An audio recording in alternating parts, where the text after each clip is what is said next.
wonderful Austin K-Series based tanker. Triumph 2000, a wonderful standard Vanguard van.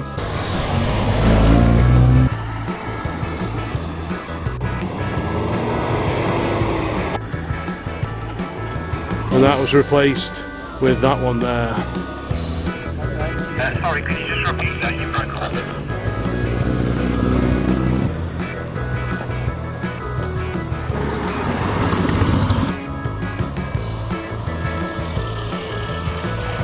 Ooh, a Marina estate.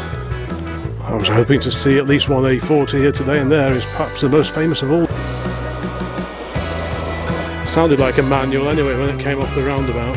There is a huge gaggle of Austin-Healeys parked up over here. This is a car transporter version. What a treat. I don't see those very often. Here, the Woolsley 1660. Still on crossbar tyres. Austin 1800. This is the car that BMC replaced it with, reminiscent of a Spitfire or indeed Herald. We have three Vanguards. It wasn't really the most sportive cars, but it did look the part.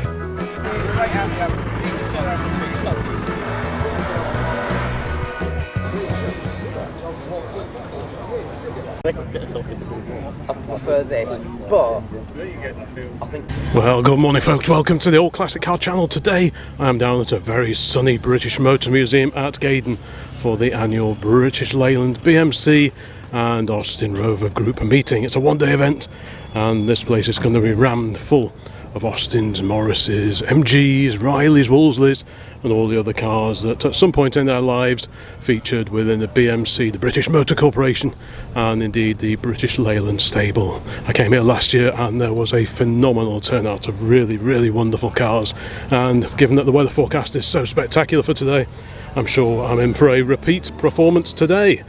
Lots of cars still arriving, so I think I'll amble up in the general direction of the entrance up there and go and check out some of the arrivals.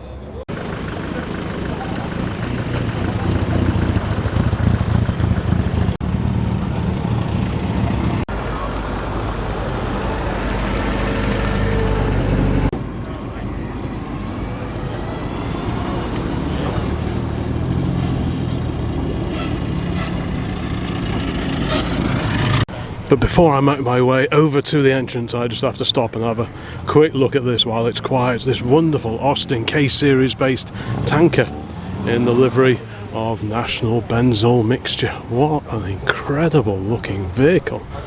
I've actually got a toy plastic truck tanker, a bit like this. I don't think it's based on an Austin, but this one is definitely based on the K2, I think. But what a wonderful looking old girl. I do love a nice commercial, and this is really one of the nicest I've seen in a very long time. Have a quick peek in through the window as it's open. Look at that. Even got the proper driver's cap with enamel badges on. Just perfect. What a wonderful survivor.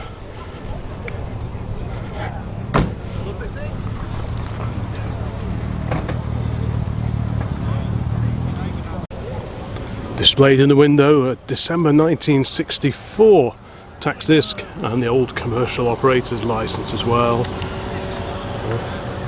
What a lovely survivor.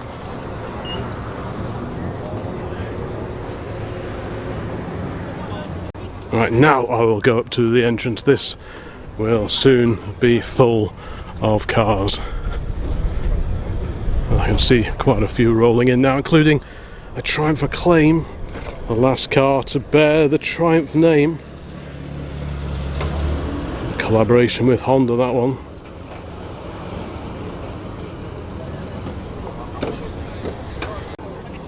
Triumph 2000 Mark 1 purrs its way in past the little Austin 10-4 Cabrio. I used to have one of those 1932 to 1934. There's a big turnout of princesses and ambassadors here today. I did follow a pair of them down the M40, bright red ambassador and a brown princess. We'll have a look at those a little bit later. Next, a wonderful standard Vanguard van. Wow, that's a rare sight now.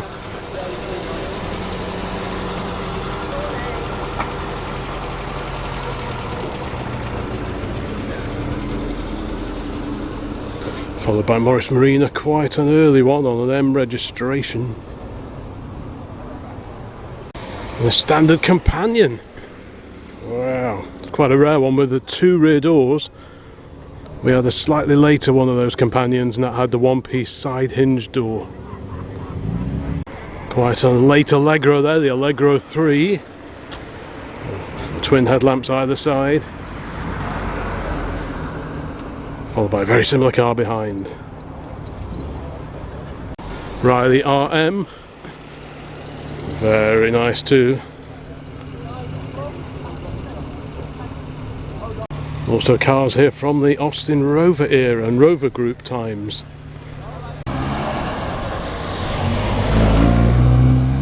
Lots and lots of MGAs and Austin-Healeys over the way there.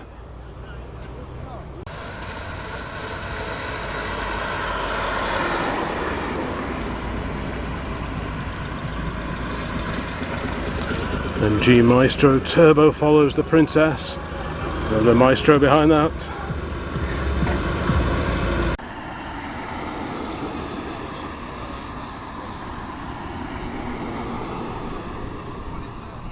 Quite a late MG ZR hatch. And representing the pre-BMC days, the lovely Austin 10 Sherborne, I believe. Little 4-door saloon, very similar looking to a Litchfield, but with 3 windows either side. So I believe that's a Sherborne, but I could be wrong on that.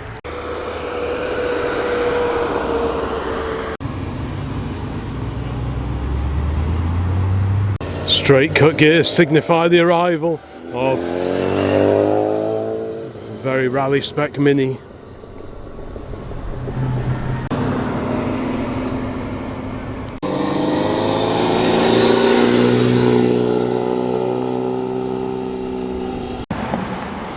Austin Allegro Estate.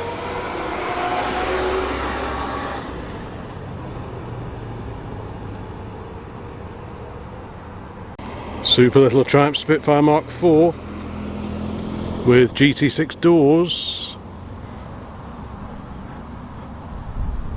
TR7 V8.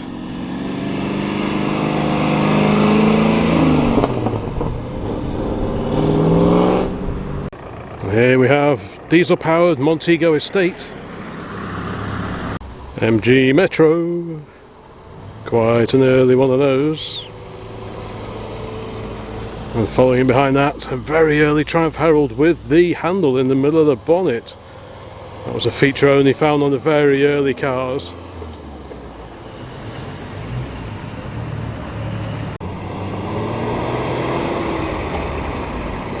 Pretty cool. Triumph Estate, the Triumph 2000 Estate. Followed by TR7 Drophead and the second Daimler SP250 of the day, the Dart.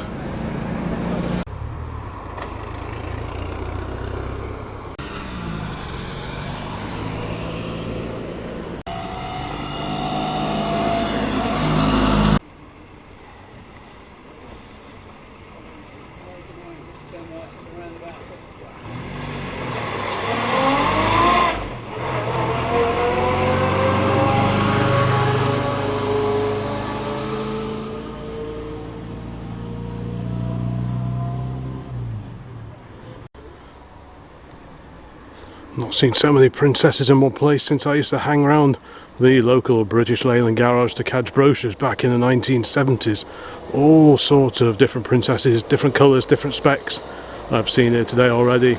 They're parking up near the main entrance to the museum here at the British Motor Museum. It's quite an upmarket version of the Marina overtakes the well-specced Princess, the Leyland Princess, and behind it the replacement, the hatchback equipped Austin Ambassador. Very, very similar shape though to the Princess. Yeah, the Princess technically was a saloon despite the shape. Next up, a Triumph Herald Coupe. That one with the ribbed roof. The very first Herald Coupes had a smooth roof, and that was replaced with that one there. Pretty cool to see that. It's original registration and the proper Triumph mud flaps too.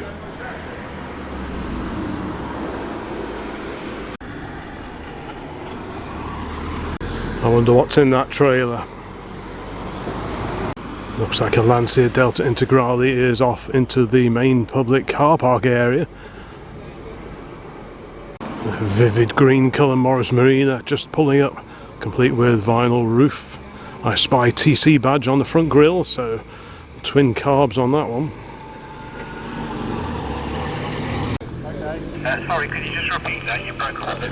Oh, Van den Plas 1500 alongside the later Rover Coupe.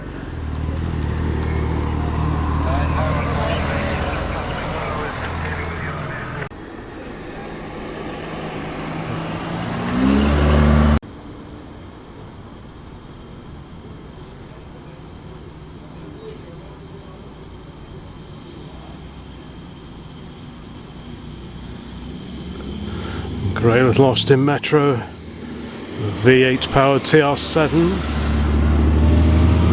Jaguar X-Type. I should have booked mine in, shouldn't I? Another lovely Austin 10. This is quite a rare body, I forget what it is, but that's quite a rare car. Rover 600 now.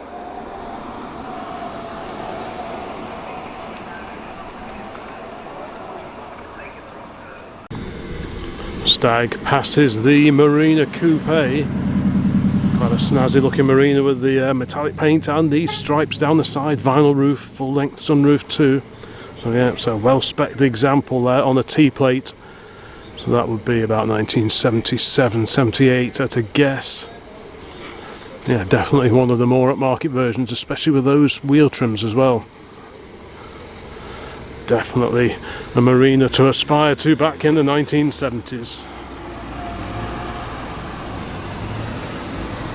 Facelift Rover 800, followed by facelift Rover 800, that time a coupe. And behind that, another facelift Rover 800. Rover 45. Great little pale blue Triumph TR3A, looks like it gets used for a bit of gentle rallying.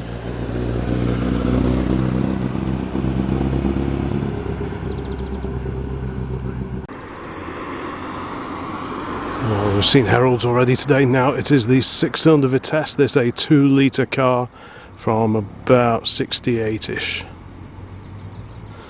There's an X350 Jaguar, one of the aluminium body cars, just pulling in alongside the Vitesse. Yep, I definitely should have booked a Jag in, I think.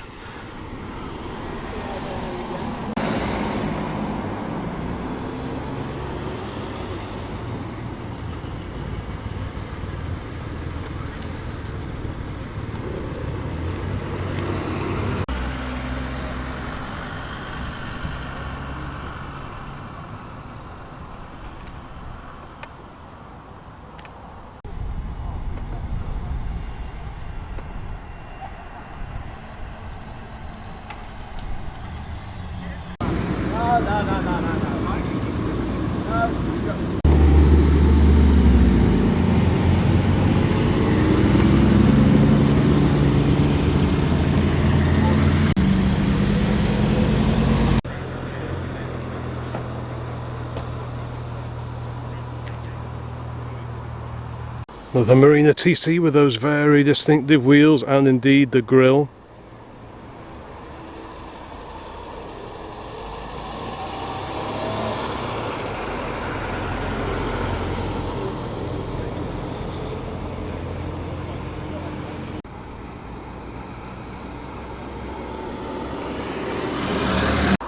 Rover 220, possibly the Turbo or the GTI. One of the earlier Rover 200 series cars now of the early 1980s. Pairing interview now, good old Triumph TR6, circa 1973. And behind it, the car that replaced it, the TR7.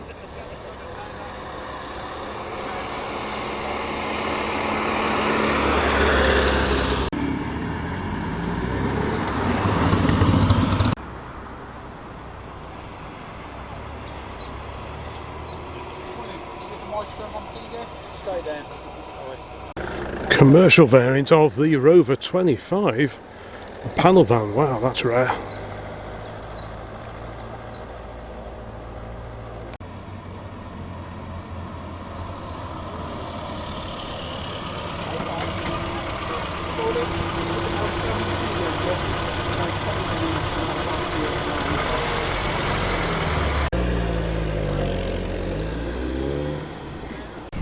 Technically not British Leyland, but what a magnificent machine. A two-door Mulliner Park Ward version of the Silver Shadow 2 on a V registration. Stunning, stunning Mulliner coachwork on that one.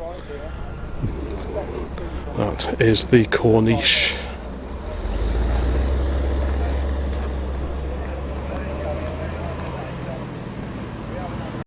Beautiful British Racing Green Jaguar Mark II. Very nice. Painted white wheels, cutaway rear arches, Coombs style. Sounding beautiful. That's a 3.4 litre version, that one. What a great looking car. Big collection of Jaguars here at the Heritage Centre in the building just next to the main museum. Well worth a visit. I did do a video about that a little while ago. Trap Spitfire Mark II.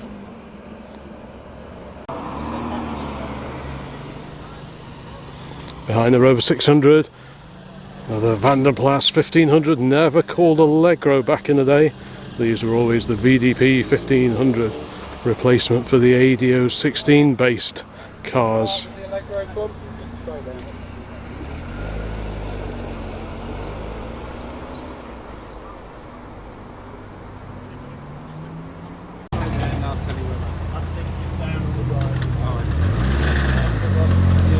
The car park over here is for the private individual entries, and there looks to be a real mix of cars over here, so I'm looking forward to having a walk around there a bit later today.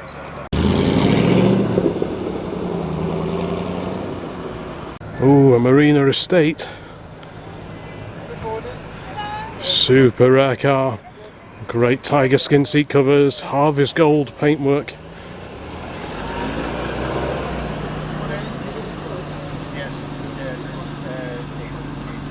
I think today there is a celebration of 70 years of the BMC Competitions Department, hence all these rally prepped cars that I can see, including that Transporter in the background.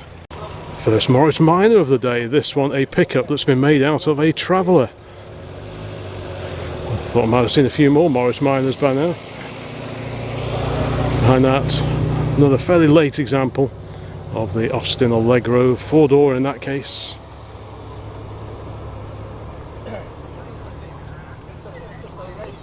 I was hoping to see at least one A40 here today, and there is perhaps the most famous of all, Zoe, the famous ex-Patmos rally car. Again, we'll have a closer look at that one a bit later on.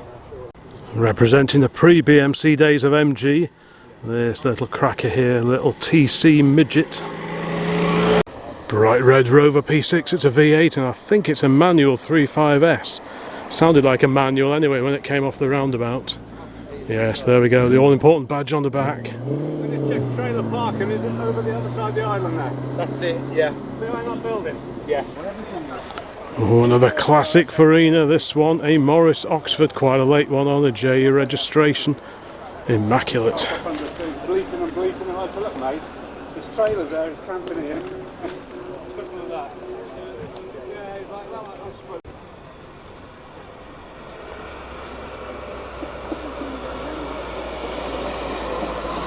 Bit more VDP 1500 action there.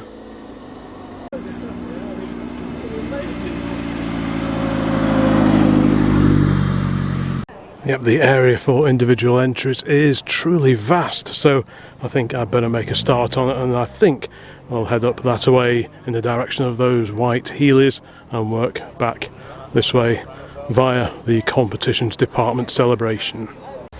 But look at these two crackers over here, the Austin-Healeys Sprite Mark 1 UWD 97 is the original registration on that one. WD, isn't that a Warwickshire registration? I think it might be. Yeah, lovely, lovely pair here. So we've got the Sprite, which was based largely on the running gear of the Austin A35, and handily alongside is an Austin A35 van. In the livery of the BMC Competitions Department. It's got Sprite wheels on it as well with the extra drillings. Very, very neat indeed. What a great little race support vehicle, rally support vehicle. And an original Rally Soleil of can plate on the top. And a bit of classic roof rack action as well as a bonus. What a cracking little setup that is.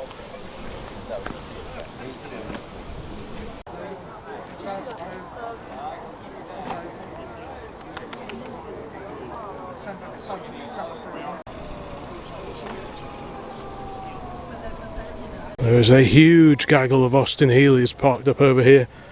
Obviously I can't feature every single car in great detail, otherwise this video will be even longer than it already is, and I'm sure even at this point I'm fairly confident this is going to be a longish video, so I'll do what I can. This is a 66 Healey 3000 Mark III. Little Sprite alongside that. I'll just have a bit of a zip along here and just see what cracking little cars we can spot. Yep, this is definitely Healey corner. Got Austin-Healey 100 here. Bonnet is up, so let's have a quick peer under there. The louvered bonnet. I think it was the 100Ms that had the louvered bonnet. Yeah, fantastic, what a great looking little car. Don 77.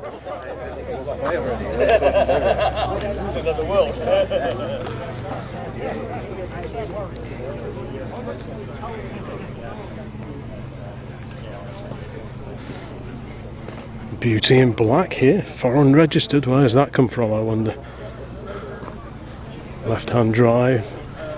So we've got Healey 100s, that's a 100M. Again, louvered bonnet is one of the giveaways of that. I believe some cars were supplied as new as 100Ms, others were converted by BMC dealers with a kit that BMC supplied. Oh, I've got a spider on my hand. Certainly perfect weather for it today.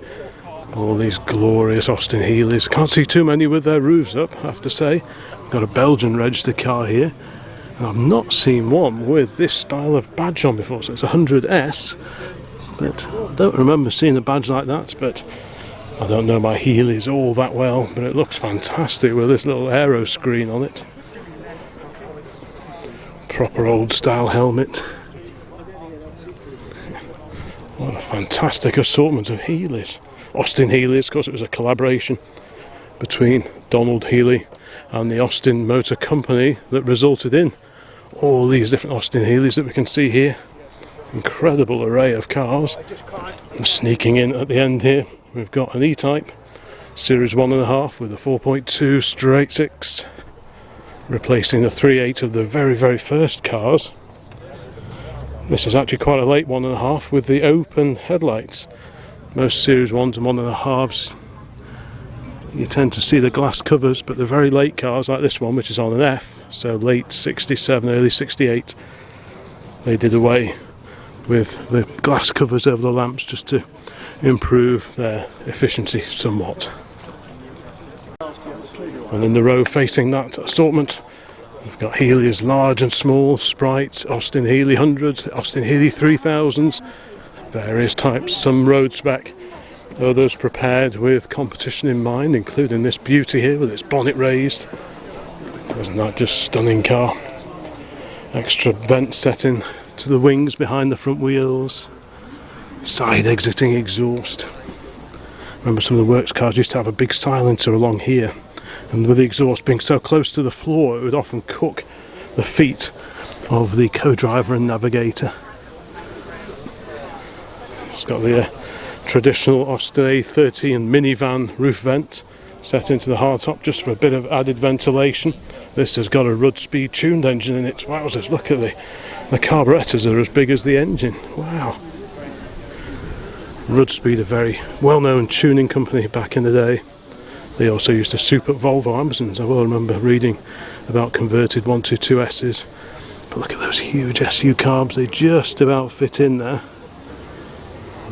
I bet this one bombs along and sounds fantastic to boot.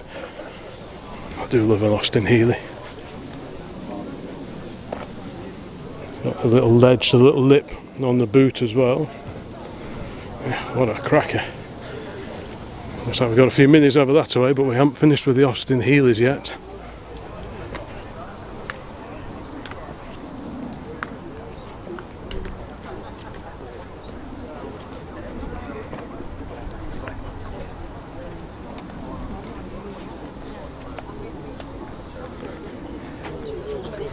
A Healey for all tastes here today. This is quite a late one with the wind-up windows.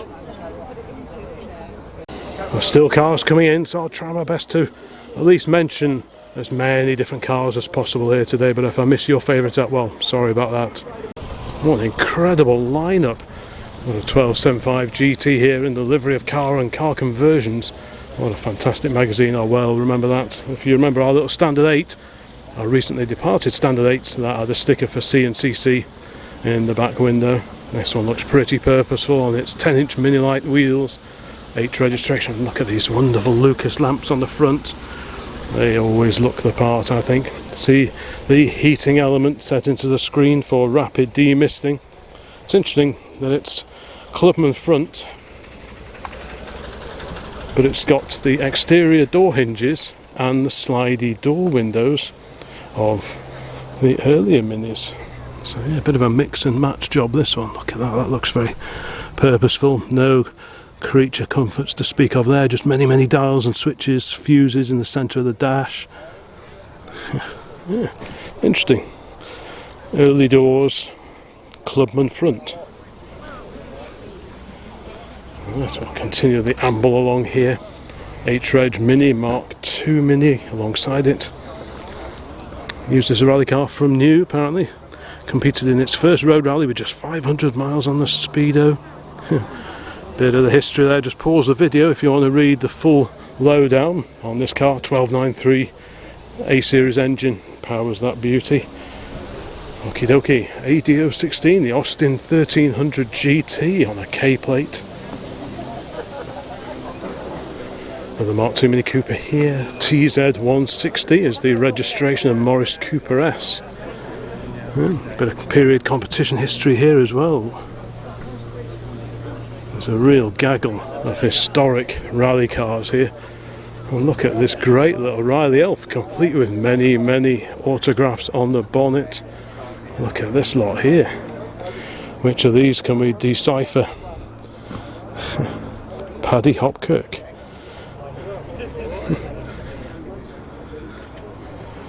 Oh, there we go, we've got a list there. That's quite handy. So John Cooper, Bill Price, Den Green, Basil Wales, Rauno Altinen. There's Den Green there, Basil Wales as well. Brian Moylan, Tommy Eales, Bob Whittingham and Paddy Hopkirk. Oh, what a cool little car that is. Little Riley Elf.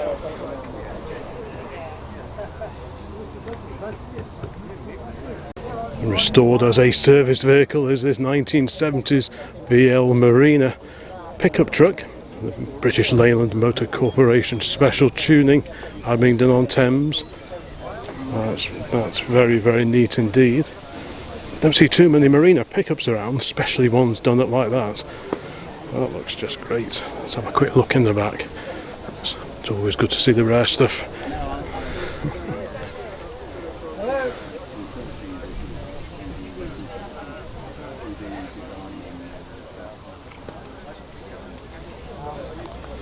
Pretty natty steering wheel in there as well. Cool to see that here today. I'd forgotten that there was this big 70th anniversary celebration of the Competitions Department. So that's a bit of a Billy bonus here today. The Morris Mini there, Morris Mini here.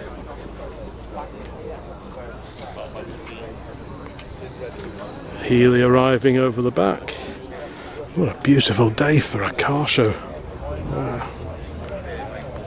We've had a real streak of hot weather lately. Lots and lots of alerts on the television all about hot weather, but you only have to think back 12 months last year. It was pretty awful, the weather, raining all the time, so I like to think that this good weather is making up for what we put up with last year. So carry on down here. Mark 1 with an original Rally Monte Carlo plate on the bonnet from 1963.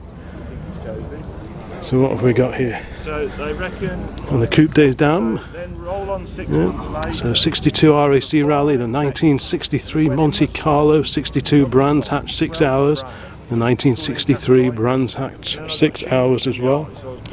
So there are original photographs of this particular car and a very comprehensive history.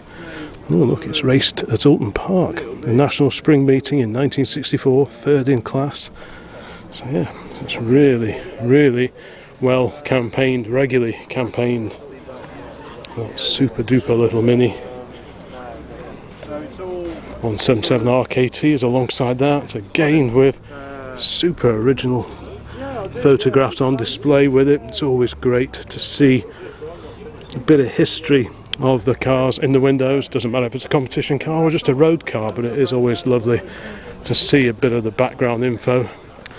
939 ACE Austin Mini Cooper, 1962 Monte Carlo Rally, finished 184th. Wow, all these historic rally cars, I never realised there were so many of them still around. What a fantastic assortment of cars. So what's this one? EBL 56H, Morris Mini Cooper S from 1970. Reshelled in its life, but so many of these cars were.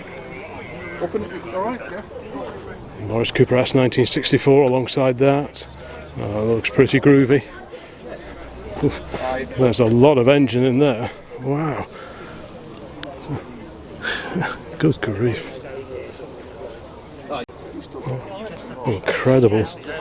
Incredible modifications have gone on here.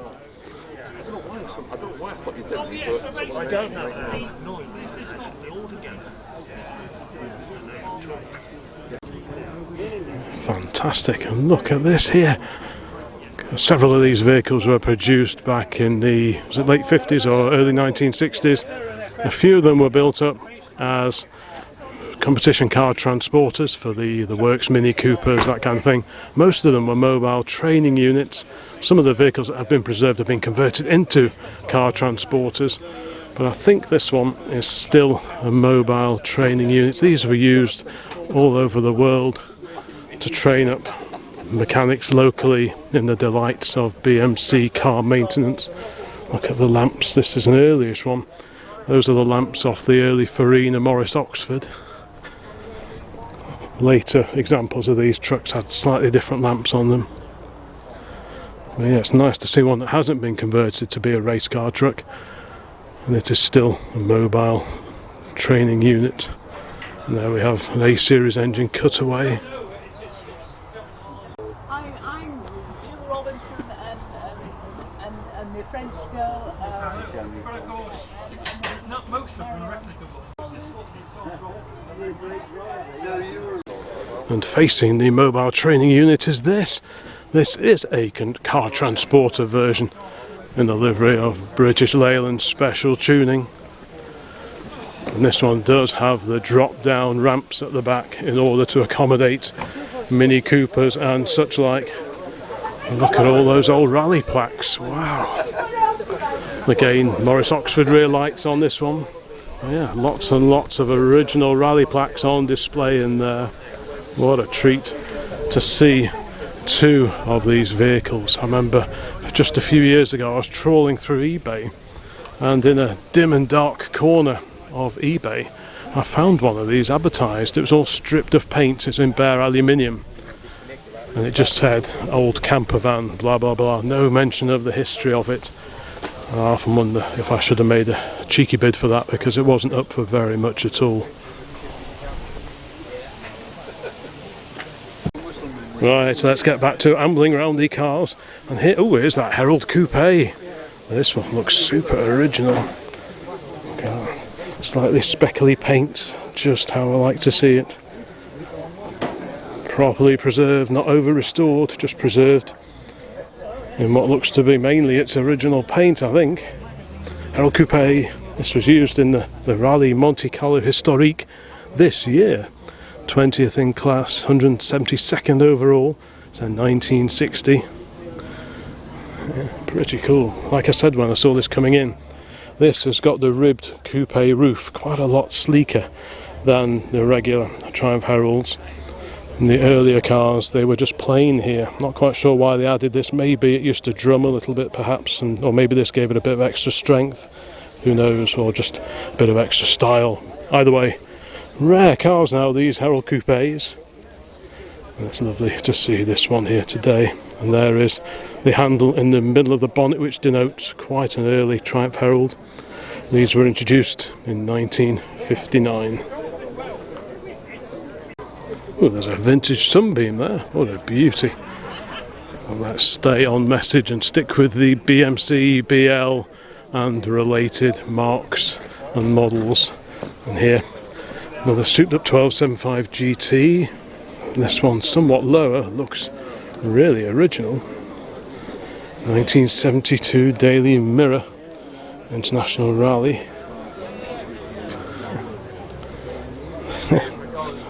Looks fantastic. Wow, that's not seen a sponge in many a year.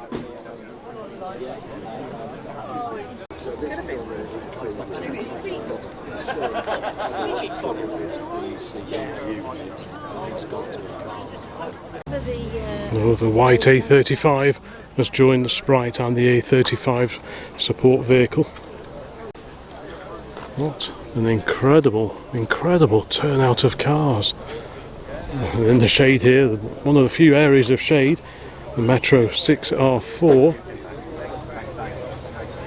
Very similar engine in this, in the back, as in the Jaguar XJ220. The XJ220 was originally meant to have a souped up V12 engine, but in the end they reverted to using the V6 engine, modified, that had been used in the Metro 6R4. And here we've got a Land Crab rally car, London-Sydney marathon car from 1968.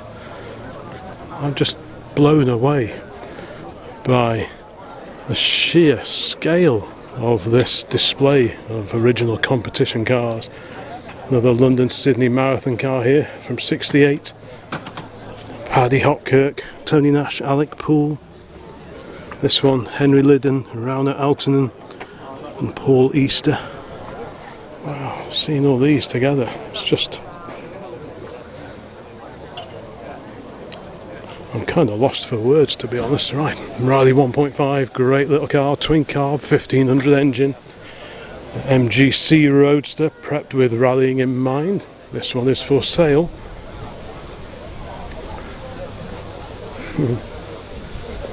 Breathed on by Downton Engineering back in 1969.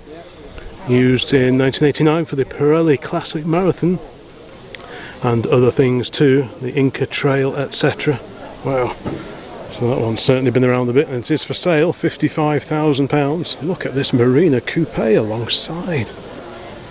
Wow, jacked up quite high, so maybe this was used perhaps in the African safari rallies, just to get a bit of extra ground clearance on very poor surfaces. That would be my guess. Well, the Ford's finest has sneaked in here, but it's got a historic rally history. The 1970 Daily Mirror London to Mexico, London to Sahara Munich World Cup rally as well. Wow. Another very historic car. This Maxi gets all over the place. We've seen this one at Race Retro. London, Mexico World Cup rally car from 1970. Wow. Is this a Hillman Hunter? It is indeed, on F registration. London, Mexico World Cup rally 1970. Wow. I honestly am staggered at some of the cars that I'm looking at here. I think this is the ex-Bill Bengry Mark II Cortina, Ford Cortina GT. Yeah, Bill Bengry. He ran a garage in Mid Wales, in sort of Knighton, Radnorshire sort of area. Got a Mark II Triumph there, another one here. This one with the plaque for the World Cup Rally London to Mexico. 2.5 PI XJB304H. London to Mexico 1970. One of 4 Mark II Works Triumph PIs. Reinforced body shell, some aluminium panelling, police spec overdrive, and many other things. With the Hillman Hunter alongside. And on the end of the row here, a G registration X-Works Land Crab, the good old Austin 1800.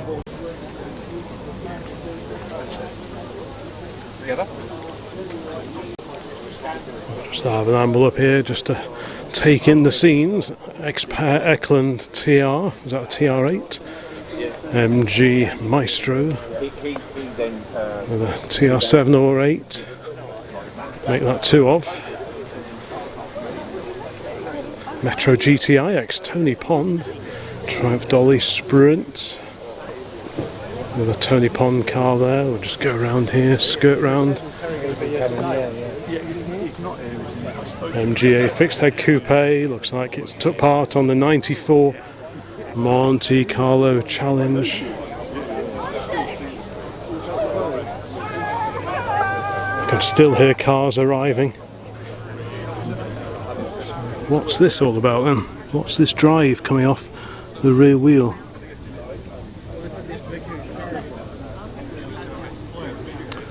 Not sure.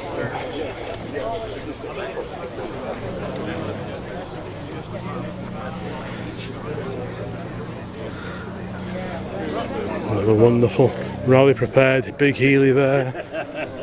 Somewhat modified MGA Roadster. Cut down screen. Relieved grille for extra cooling. Now we're starting to look at some very historic minis now. AJB 4B. There's a later car here. I say later, it's on a later registration. Coupe des Alpes 1968. ORX 551F Austin Cooper S. Again, heating element in the screen. Just for that all-important demisting, because these cars, the ventilation was never great, especially the ones with the slidey door windows. They were never fantastic to see out of. Proper old-school helmets in the back there. These will often be equipped with Eversure filler cans, which are my favourite of all the petrol cans that you can buy, with a built-in funnel on the top, like a hinged funnel on the top.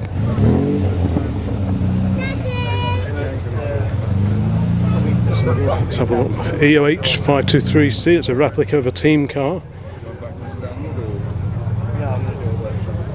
FMO 125, replica of 569 FMO.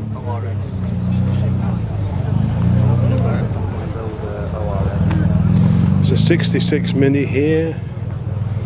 Another 66. MGB 1964, again with the Mini stroke A35 van roof vent.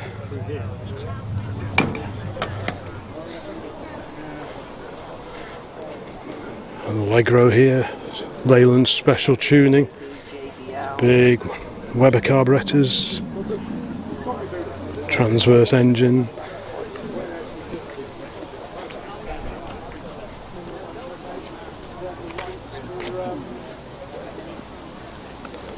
And you don't see these too often. A Woolsley Hornet rally car.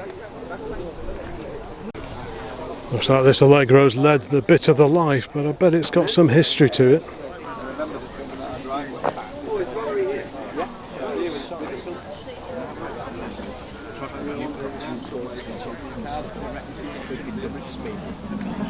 So this looks like an original competition car that's been sat somewhere, and it would appear to have been rescued by somebody.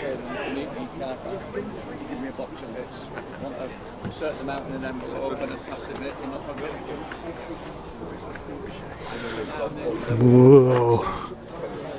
This looks like it's been sat in a field, judging by just how rotten that is. Wow. It's been on its roof, or somebody's been on the roof of it. Wow. What a project.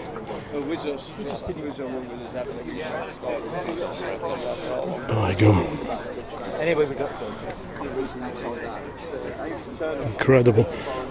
Special tuning Marina alongside that. What does it say? RAC International Rally of 1971, the 1.3 litre car. Within days of being launched, the 1.3 Marina, prepared by BMC Special Tuning Department in time for the 71 RAC Rally. Wow. BBC wheelbase, who remembers that? That was the BBC's TV programme before Top Gear came along.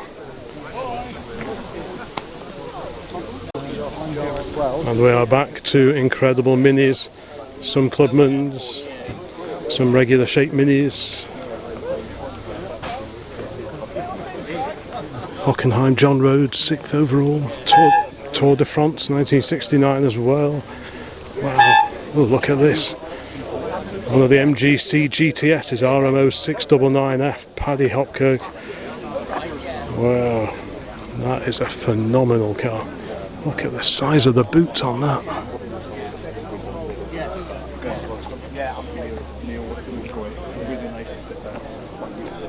What an incredible car. Super flared arches on it. Huge wheels and tyres. Oh, nice to meet you, Stefan. Quick release, fast flow fuel filler there. This is a very historic car.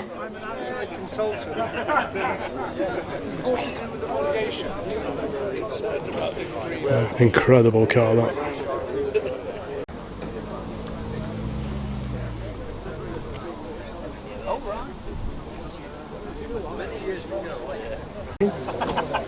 Like I said, I can't hope to feature every car here in great depth, but I'll just try and show a little bit of everything as best as I can, and hopefully I'll include whichever cars you are most interested in.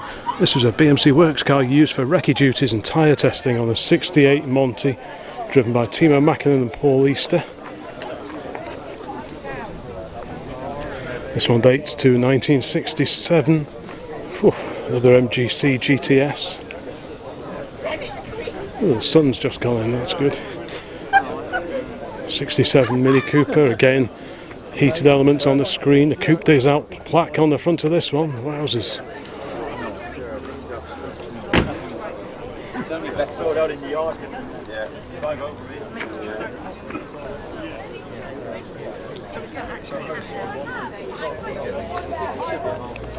MGB there from 67. San Remo 1967. It's a 66 Cooper S Austin.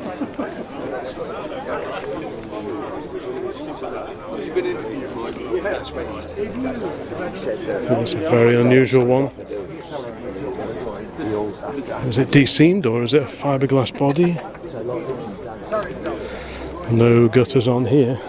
No little seams either down the back wings or indeed the front wings. So it's all very smooth.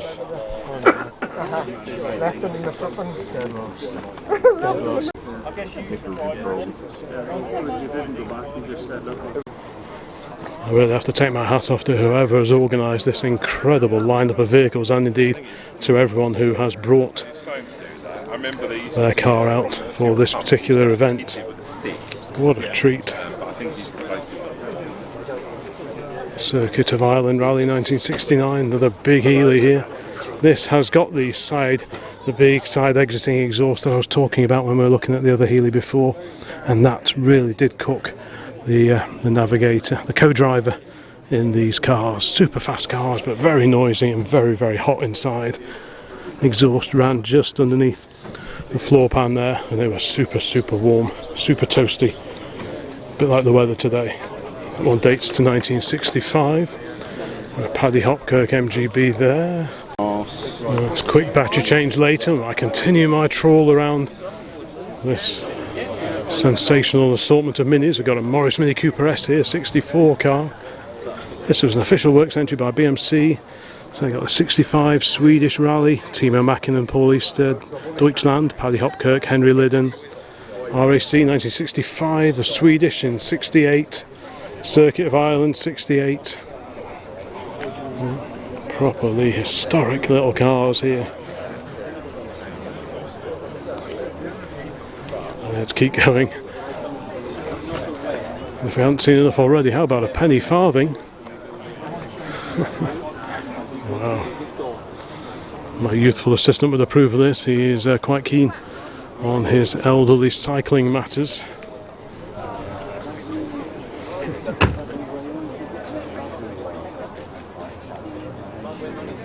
Stuart Turner's penny farthing. Apparently, Stuart Turner, he was the boss of the Competitions Department. Right, Timo Mäkinen, Paul Easter, two big Healeys around here. BMO 93B, it's a 64 car.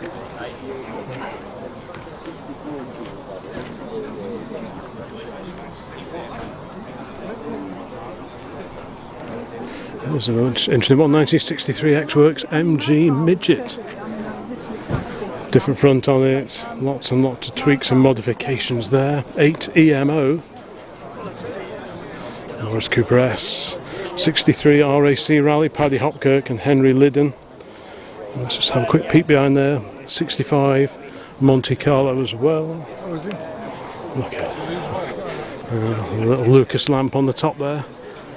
Or there'll be a handle inside, and you could aim that at road signs during night rallies to better see where you were going. 65 Rally Monte Carlo.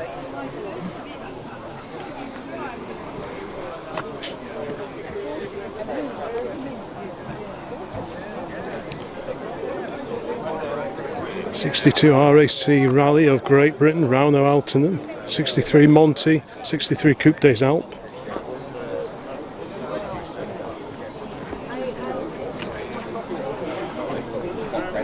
Sorry.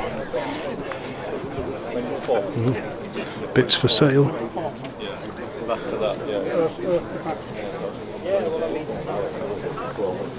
PMO 200, a little Sprite there, the Sebring Sprite. Rebodied car, very sleek looking little car, but I think very nice. MGA, make that 3 MGAs. And here is that A40 Mark 1, the ex-Patmos A40 Mark 1.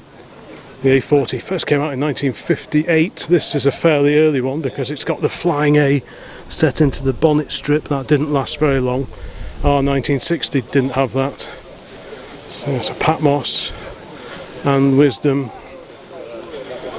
And this was the subject of a book all about its restoration in the early 80s, restored by Practical Classics. I think it was pretty much their first project car that they covered when the magazine first came out in the early 1980s. And after having read that book about its restoration, it was a huge amount of work. Virtually every panel you're looking at there had to be replaced because it had been left in a garden for many a year. Unfortunately, someone recognised the importance of it and did the restoration. Like I said, this was 40 plus years ago and it's still looking fantastic. But yes, it was a huge restoration. It simply wouldn't have been viable if it was just a regular A40. But because of the historic significance of this beauty, the 59 Monte Carlo Rally, it had to be done. Unfortunately, it did get done. But yes, it was a huge amount of work. Probably couldn't even do the restoration now because access to new old stock parts now is not great. Even in the early 80s it wasn't easy to find all the original parts needed for a restoration. Yeah, what a treat to see this one out in the sunshine. I have seen it before, I think at the NEC, but I'm not sure if I've seen it out in the wilds before. And next to the super little A40, more examples of MGA. Another big Healey here, X-Works race car. So what's the story of this one? Started out life as a works demo and press car at the MG Car Company Abingdon. Transferred in 1964, it's transformed by the Abingdon BMC Competition Department to a works race car built specifically for circuit racing. And on the end here, a couple more wonderful MGAs. Right, we are back to more road car related matters now. Still minis, a couple of minis here heading up the queue. And what's this one over here? Is this an Innocenti? It is an Innocenti or Innocenti Mini. An Italian built little car. Really funky looking little car actually. I think these look great. Super cool, really deep big windows and Innocenti Auto Speciale. There we go. I won't try to pronounce that.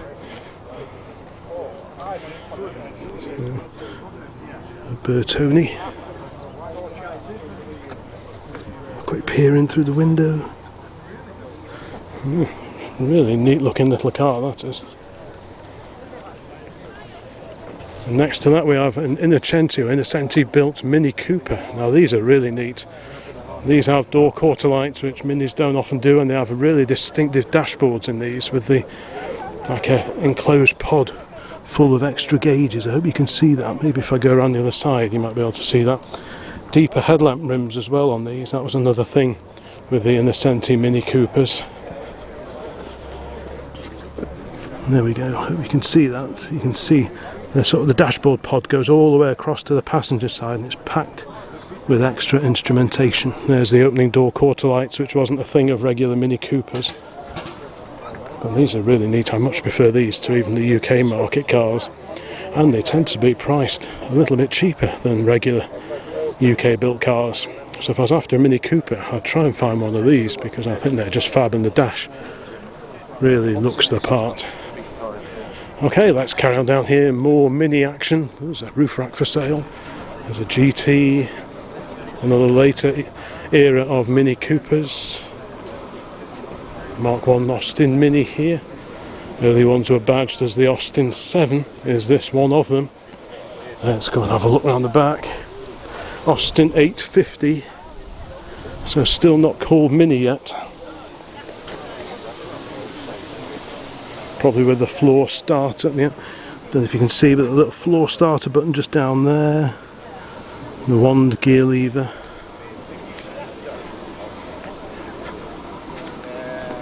'65 Cooper S. Bright yellow 1275 GT on some pretty natty alloy wheels. See what else we can spot down here. Mini pickup, look, Mini 95 pickup. Some great cars, Morris Miner. So what's that? Early Series 2, still with the cheese grater grille, which was lifted from the Highlight MM that came before. Well, this is a Series 2, the car that introduced the A-Series engine to the Morris Miner. Got another 8-port head on this Mini. Because more often than not, when you look at Minis, the carburettor's back here, wedged against the bulkhead. But on these, the carburetors are on the front end. We've got 4 Amals, more often seen on motorcycles. Defender here. Belgian registered Mini Cooper there. Recessed grille, MGB GT, rubber bumper Bs, Rover 45, the boot is Rover 45, and then here the Rover 75 estate. There is a roots gathering planned here later in the year. Today, just tucked away over here, we have a Sunbeam Tiger, the V8 version effectively of the Sunbeam Alpine. Another immaculate Rover 200 series over there. And a Mark II Morris Cooper S. There wouldn't be a British Leyland gathering without a few Austin Maxes, and we've got a few here, a few early ones, a few later ones. This one on a K plate, so about 71. Did change a little bit over the years. The very first cars had cable operated gear changes, which weren't particularly popular or particularly reliable, and they soon switched to a more mechanical arrangement. This is quite a late one on an X registration, and this one's not far behind it, an HL on a T plate, and it's left-hand drive, so that's quite unusual. The 1750 HL left-hand drive, not something you see all that often. I like these extra little lights, these little parking light type things up here. Similar-ish to the ones we had on our Renault 4CV, you see on 2CVs as well.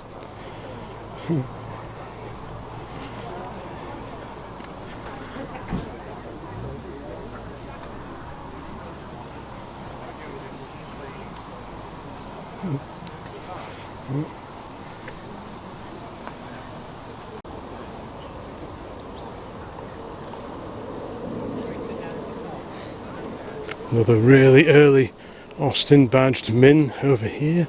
Now, is this Austin 7? Yes, it is. And not only is it Austin 7, it has this super original looking GB plate. Very nice.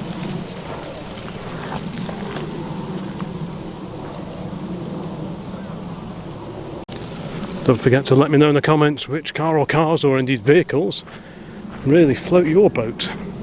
If your car is here on display, please pop a note in the comments, say hello and tell us which one is yours. A little Morris Mini Miner here. I think the Morris badge versions came out slightly before the Austins, if memory serves. So that's a nice early Morris Mini Miner, Austin Cooper S. So what's this one here? So this is a Mark III. Triumph Dolly, the SE. So this was the jazzy one with the black paint and the silver stripes down the side. MGTFs, the evolution of the original MGF. That is the MGF there.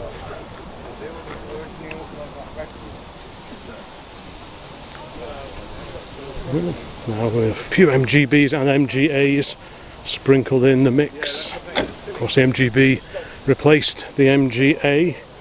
MGB came along in, I think it was late 62. The GT, which was a Pininfarina job, that was introduced a little bit later at the motor show late in 65, ready for the 66 season. We've got several GTs here, some rubber bumper, some chrome bumper. Rubber bumper in Brooklands green there, and an MGF here alongside the Discovery.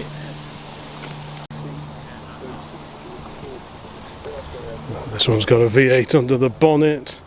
This one, it's a left hooker MGC, left hand drive. Is that Swedish plates? The S? Guessing it must be.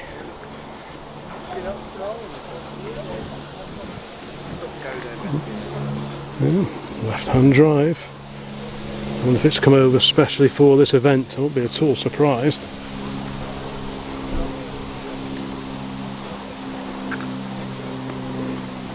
Quite a few MGBs and MGCs here today.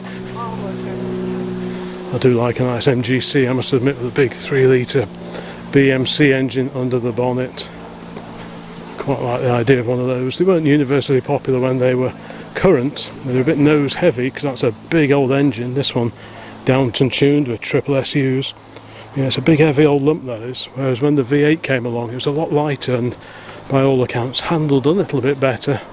But the idea of a big straight six cruiser certainly appeals to me very much. Here's that lovely Rolls-Royce Corniche, not exactly British Leyland, but fantastic car.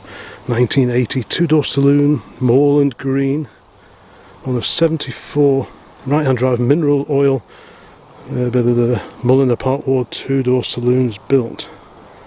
Yeah, very handsome car. When you see it coming down the road, you assume it's a Shadow 2 with these big chunky bumpers, but no, this is the two-door Corniche, and what a lovely looking car that is. Talking of lovely looking cars, Jaguar Mark II. We'll keep going up here.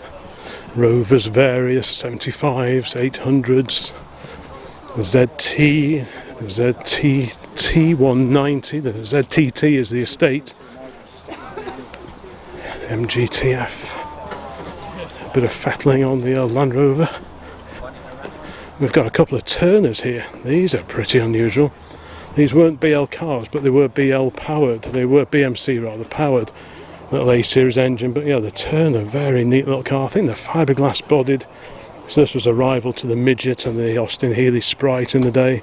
Apparently go quite well, quite light, I think, with these fiberglass bodies. Years ago I rescued a Fairthorpe Electron Miner off a driveway somewhere, I think it was Norfolk way, and there was one of these dumped in front of it. I often wonder what happened to it, but you can see clearly a rival for the Sprite and indeed the Midget. Pretty cool to see those two here today.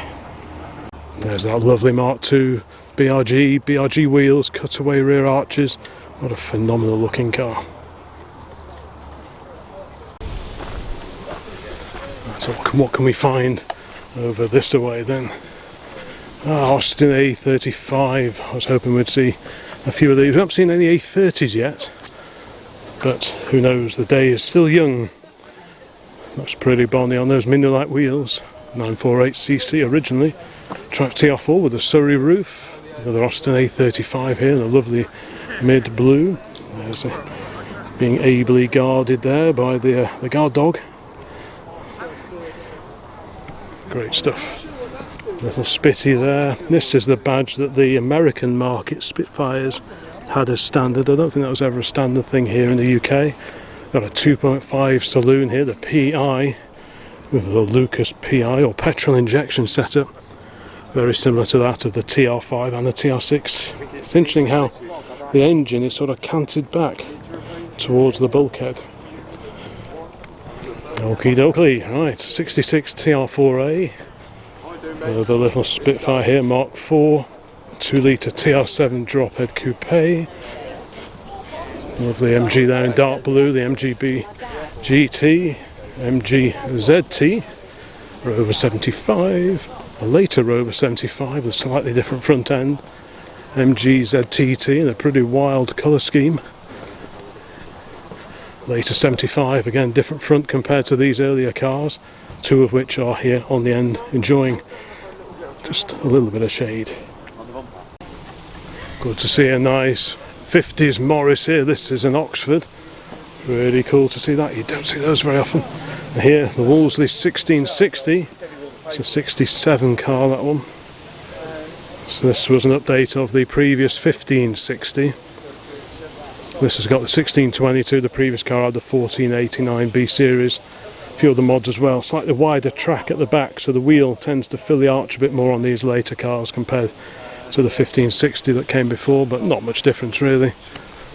Lovely Jaguar Mark V here from 1950. Look at that, what a beauty. I've got one of these on my desk. Mark V Jags, the same year as that V8 Pilot we had. Somewhat more expensive than the V8 Pilot that we had. Look at that wonderful engine bay. Proper engine, no doubt. Lovely interior as well. Let's have a quick peek in here. Tunes on the move. Nice original radio in there. Proper steering wheel as well. Nice to see it hasn't been replaced by a wood rim wheel. That's something you often see with Jaguars. Many of them came with these 4-spoke as a standard but have been replaced by wood rim wheels, and to be honest it's nice to see the correct original wheel.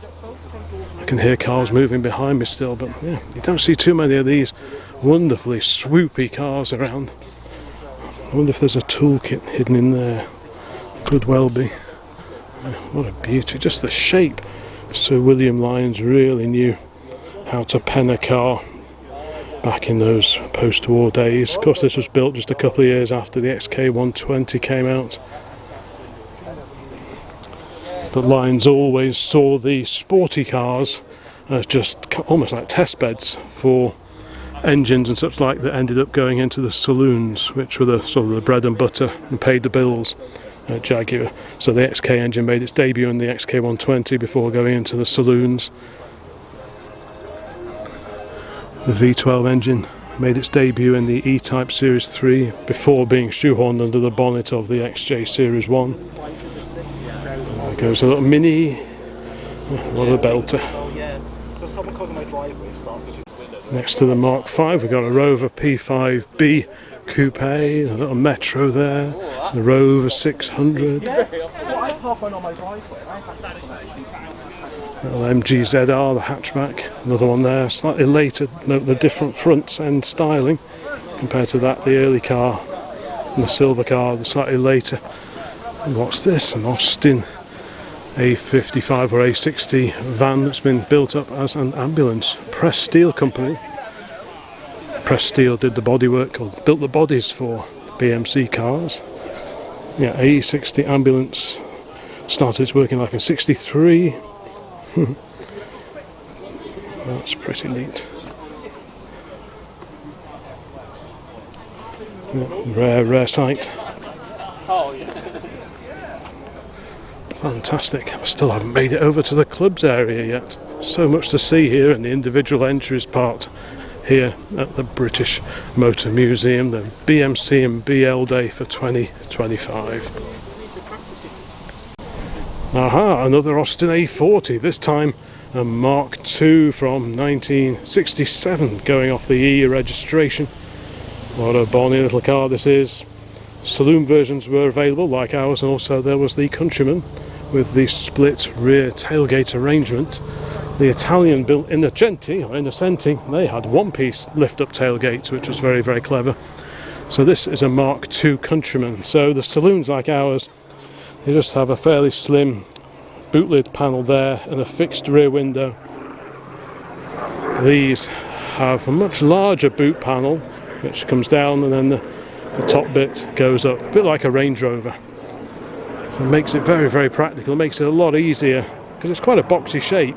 It really lends itself to piling stuff in, but when you have to post it through the tiny little boot lid, it's not always ideal. So why they didn't make them all like this, or indeed like Innocenti with the one-piece rear tailgate, I'm not really sure.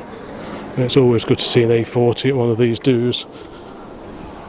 Like I say, this is the Mark II, the slightly different front, all hydraulic brakes. The Mark 1s were just hydraulic at the front and mechanical at the back. The first Mark IIs had the 948 engine lifted from the Mark 1. This one, being a 67, would have had the 1098 version of the A-series engine. Jaguar X-Type estate, 2 Triumph Vitesses. We saw the pale blue one coming in while I was hovering around the roundabout near the entrance.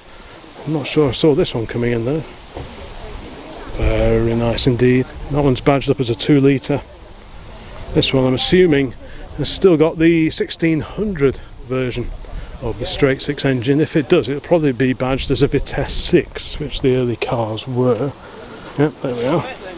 No, I haven't. No. You want an introduction? So that would have had the 1600cc straight 6. Lovely in there. Nice little accessory panel there with a clock and a couple of extra dials as well. Great cars, sound fantastic. Separate chassis just like the Herald. Here, Rover P6 on an N registration. It's a V8 and another V8 alongside. MG ZTT, very appropriate registration number. Triumph 2000 Mark II, bonnet up. TR6, slightly lowered Spitfire, it's a 1500. MGB GT, and on the end here, one of the Rover 200s, the Hyacinth spec Rover 200. Oh, looks like the Mark V is leaving us. It's just started up. Keep out of the way while we wait for that to move. We'll look at this lovely 1660. There it goes, what a sleek motor car. Like I say, the JDHT, the Jaguar Dameler Heritage Trust, their cars, their huge display of older Jaguars and Daimlers are in that shiny building just over the back there. Well worth a visit if you're ever here at the British Motor Museum. Looks like a good turnout of the Rover SD1s as well. Various engines were offered, but most of those that have been preserved seem to be the 3.5 V8s. Let's just amble down here. This has got the 2.4 turbo diesel, that's pretty unusual.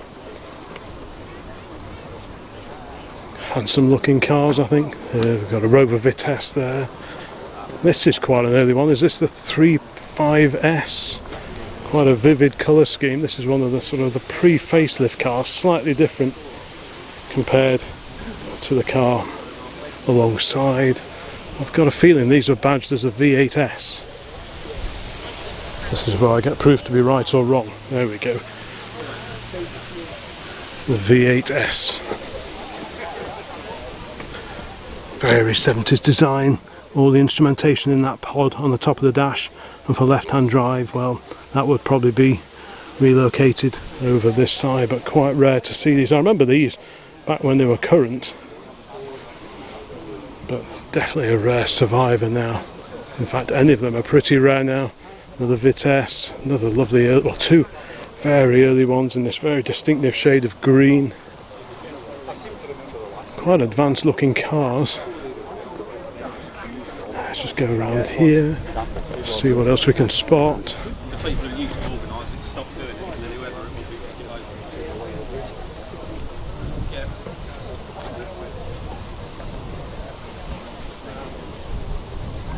This one looks to have the Federal, the American spec headlamps on it, bonnet raised, perhaps cooling that big lump of V8 engine.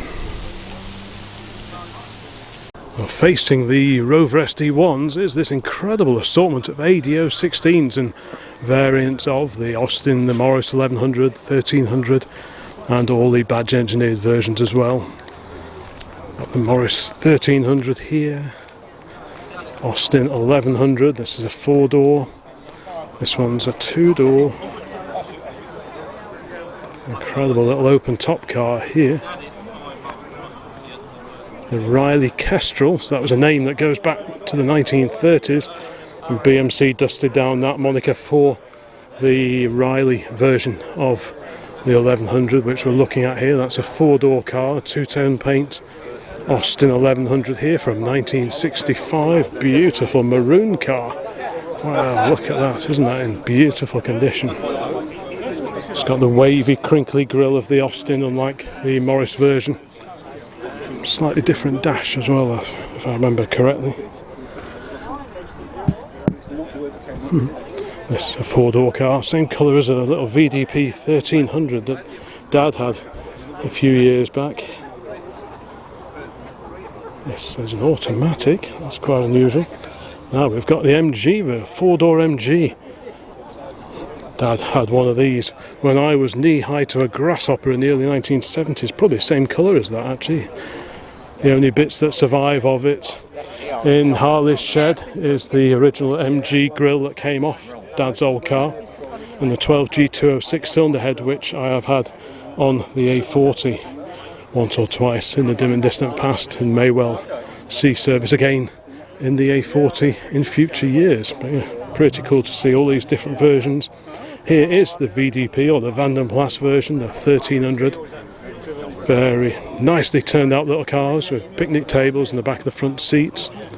And the Austin Countryman version, i.e. the estate. Very neat with the fake wood down the side. And another Austin alongside that. Period deck chairs complete the scene.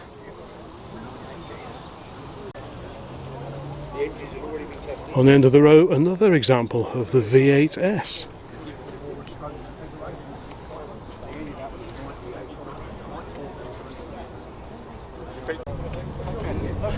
Nestled away over here is the Triumph 2000 and 2.5 register stand. And look at this one, it's got a Stag V8 engine under the bonnet. Ooh. 2.5 PI. For sixpence a point. Timed that well, but yeah, Stag V8. Wow, I bet that bobs along quite well.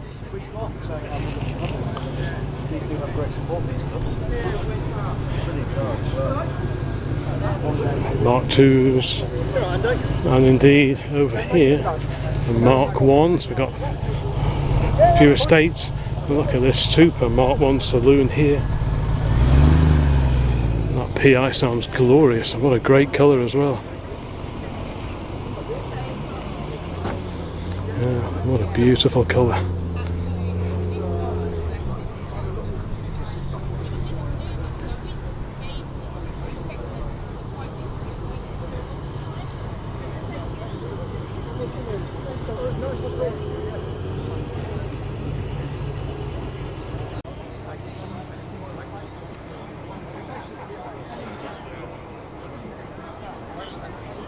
Well, that was my quick dash around the individual entries. Now, time to head over the way via the Woolsleys that are parked up over there and go and have a look at the club section.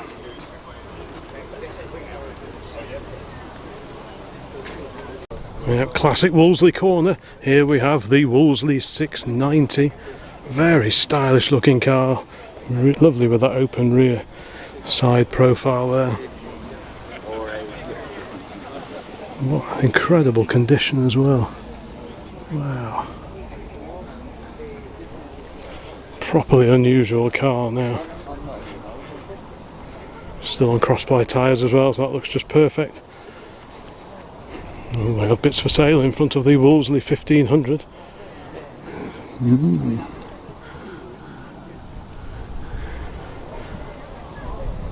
What's this? This is the Woolsley 1550. So this was kind of the Woolsley 444, but with the BMC B series engine under the bonnet. which makes for a very, very usable car actually. Which would be quite smart.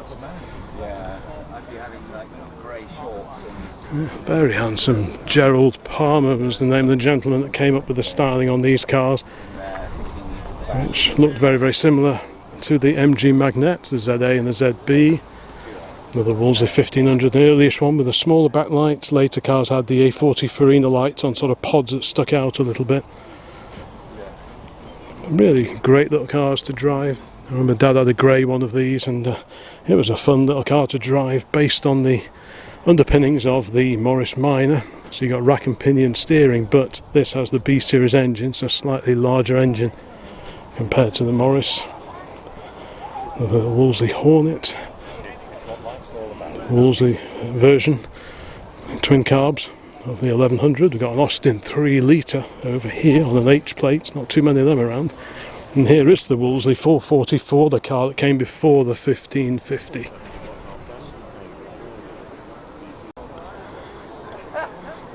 Series 1 E-Type, circa 1964. Mustn't miss out on the Morris Miners, and here we've got a lovely Tourer, and it is for sale, VKD 9H. Fairly late example of the breed. 5750. There you go, so if you want one of these, there's the number to ring. Yeah. Because this was a factory offered car. Sometimes people actually made their own. Quite a few two-door saloons have been chopped up to make convertibles out of them. There are differences, extra braces on the A-pillars, just under there, that curvy fillet panel under the dash. There's an extra panel down here as well, like a little spot, should be spot welded. See the little extra panel down there, a bit of bracing on the B pillar. That's often a sign that you're looking at an original one, although it can be copied, but many's the copy that doesn't have that extra piece down in there. You also have to look at the finish of the top of here as well when you're looking at one for sale, just to make sure it's the real deal. There goes a Rover 200, the 213, or the 213 SE, and that takes me smoothly over to the car alongside the Tourer, a police spec Morris Miner on an F registration. Now if this is an original one, it'll have a little zip in the headlining so that you can access the light box on the top of the roof. Will we see a zip, I wonder? There it is. Hope you can see that. A little zip, so that shows that this is the real deal, not just a copy. It's got a little CB or radio type arrangement over there. Appropriate headgear in the back. Sort of thing you might see on Heartbeat TV series from a few years ago. Here's that intriguing little Morris pickup, which the rear body looks like a cut down Traveller. At the back of the cab, or at least this bit, looks the same as the factory pickup, so yeah, quite a lot of work's gone into that one. I'll just scoot along here. So this one's sort of late 50s. Loggy Traveller, lovely example in maroon. Two-door here. Make that two doors.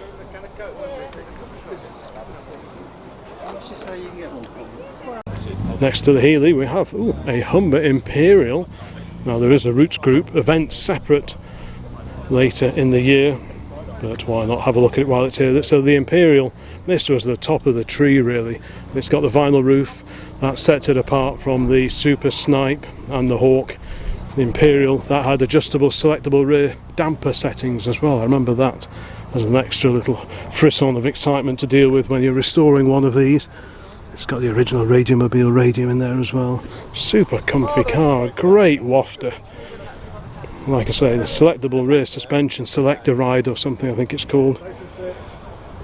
Could be exciting to deal with. A 62 Miner here called Monty. Very original looking Series 2 4-door saloon. So this is a slightly later Series 2 compared to the other one. So the early ones had the cheese grater grille, so called, whereas these later Series 2s have the horizontal slats, which would stay with Morris Miner production right through until the early 1970s when they finally stopped making them. This is a probably 56, 7, that kind of age I would have thought, still with the clap hand wipers. So the wipers that one goes like that way and the other one goes like that. That was a nod back to the days when Morris Miners had split two-piece windscreens. But by the later years of Moggy production, you would get the regular two wipers going in tandem in the normal way, like this one over here, the regular wiper arrangement. What a beauty that is, with all new wood, fully restored. And of course the wood is structural on one of these, so if you're going to buy one, make sure it's good in that department unless you're ready to take on an awful lot of work. You can buy all the wood kits, but it's not the work of a moment to install a new wood kit on one of these lovely cars. The convertible alongside, pale blue Traveller, very, very nice one here. Again, clap hand wipers, Moggy Thou. This is a long body moulding two-door, where this moulding that runs along below the back of the roof, it carries on past the gutter, this little bit here. More often than not, they end here. I'm not quite sure why some of the cars had this slightly different moulding arrangement, but some of them do, because it doesn't apply to the four-door cars like this one here. But two doors of the 1950s, it's worth just having a look to see, because some of them have this extra bit. Not many of them do. Most, the gutter just comes down and this moulding finishes there, but on a few rare examples it looks like that. Anyway, that's enough nerding. Ooh, there's a dealer supplier plaque on the glove box there. I'll just have to zoom in on that one. Norwich Road in Ipswich, hope you can see that. There we go. Love all that kind of little detail. Right, and on the end here, another super little four-door saloon. Oh, look at this, a low-light Morris Miner MM. That's a rare old girl. Introduced 1948. This one could be 48, 49, 50. So that'll have the little side valve engine as fitted to the Morris 8 Series E. Very different front styling on these. What a treat. Right, now I will get to having a look at some of the club area.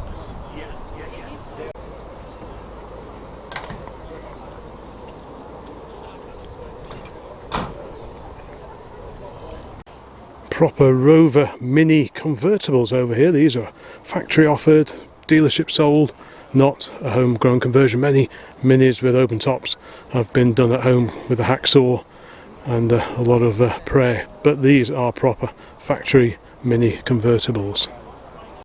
Slice of commercial vehicle action over here, and the good old Leyland Sherpa. This was in many ways an evolution of the old BMC JU250, the J4 and the J2 that came before that. Looks like some bits and pieces are wanted. There you go, if you can help out. Some bits for sale as well. We've got a camper based on the freight Rover, or the late Sherpa effectively. Interesting LDV here. Looks like it's based, what's that based on? On Nissan or something like that. This is a J4 panel van, badged as Austin Morris at this point in time, the early 1970s. This one done up as a race support truck with nice old roof rack. So obviously I like that kind of thing. This one I have seen at the NEC Classic Car Show in years past. Super little van. I do have a soft spot for old vans and commercial vehicles anyway, so I'll always come and have a closer look at something like this. Freight Rover here. So what else can we see tucked away?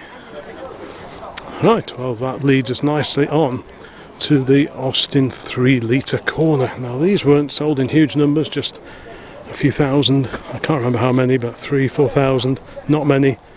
They weren't super popular back in the day. This was like the ultimate evolution, I suppose, of the Austin Morris 1800, the Land Crab. But these were rear wheel drive, whereas the 1800 was front wheel drive and transverse engine in those cars, but not the case with these 3 litres. Quite an interesting looking car. I was never entirely sold on the front styling of these, if I'm perfectly honest, but I really like the back. I like the shape of the back wings and the lights as well.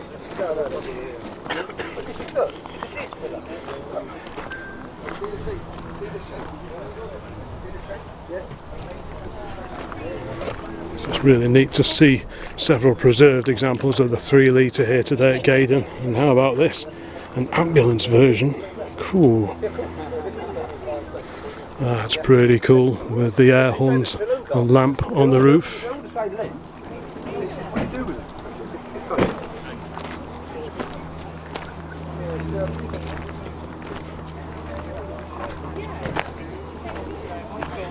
Really cool to see all those here today. And talking of 1800s and such like, here is a lineup of 1800s and variants of. This is a Woolsley. Now, I haven't been round the back, but I'm led to believe that if you've got 4 slats, that is the Woolsley 6, the 6-cylinder car, whereas the regular 1885, the 4-cylinder, has just 3. It is the Woolsley 6. My memory doesn't deceive me. This is a very late one. I've seen this one at Tatton Park Classic Car Show before now. Quite a late one, quite jazzy, with all the extra bits of trim and jolly alley wheels. Another Woolsley 6 here. One here as well. Bonnet up on this one so we can check out the engine installation. Twin carburetors. 6-cylinder engine, not too bad to get at the plugs. Accessibility doesn't look too appalling, although the starter looks like a bit of a fiddle to get at down there, so I wouldn't fancy doing that. Alternator tucked away down the back. Now, this is the 1885 with a B series engine, hence the 3 horizontal slats either side of the radiator grille. Of course, these badges illuminate at night with the headlights, so you get to see the proud Woolsley badge bearing down upon you if you walk out in front of one of those at night. There's another one alongside there. Austin 1800, and a slightly later Morris 1800 alongside that. The Rover BRM club is set up over here, and quite a few cars on its stand. So this was kind of like a reworked limited edition version of the Rover 25 hatch. The most distinctive feature being the BRG colour and the orange air intake, reminiscent of BRM Grand Prix cars, Formula 1 cars of the 1960s. BRM was British Racing Motors, a company originally headed up by Raymond Mays, who founded ERA in the pre-war years. BRM perhaps best remembered for the incredible V16 powered race cars of sort of 49, 50, 51. Not hugely successful, but BRM went on to great things in the late 50s and through the 1960s, and these cars are a homage to those old race car successes.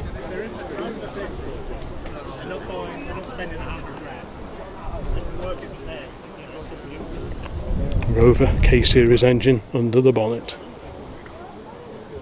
It's a trio of Rileys over here, 2 Riley RMs representing post-war Rileys, and a lovely little pre-war job representing earlier days. Yeah, and then you put the 2 back in. Riley 9 Tourer, very, very nice too.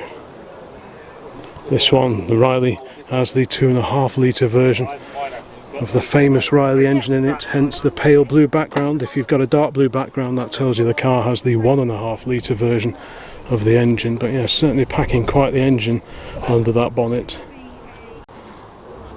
Real variety, real assortment of BL and later cars tucked away over here in front of the main museum building.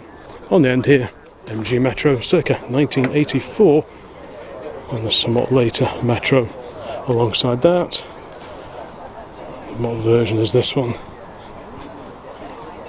Looks like one of the fairly posh ones. It's got a passenger door mirror, head restraints, a little shiny strip down the side. That is the 1.3 HLE. Right, now if you like your old BMC Farinas, the Morris Oxfords and the Austin Cambridges, you've come to the right channel. Look at these beauties over here.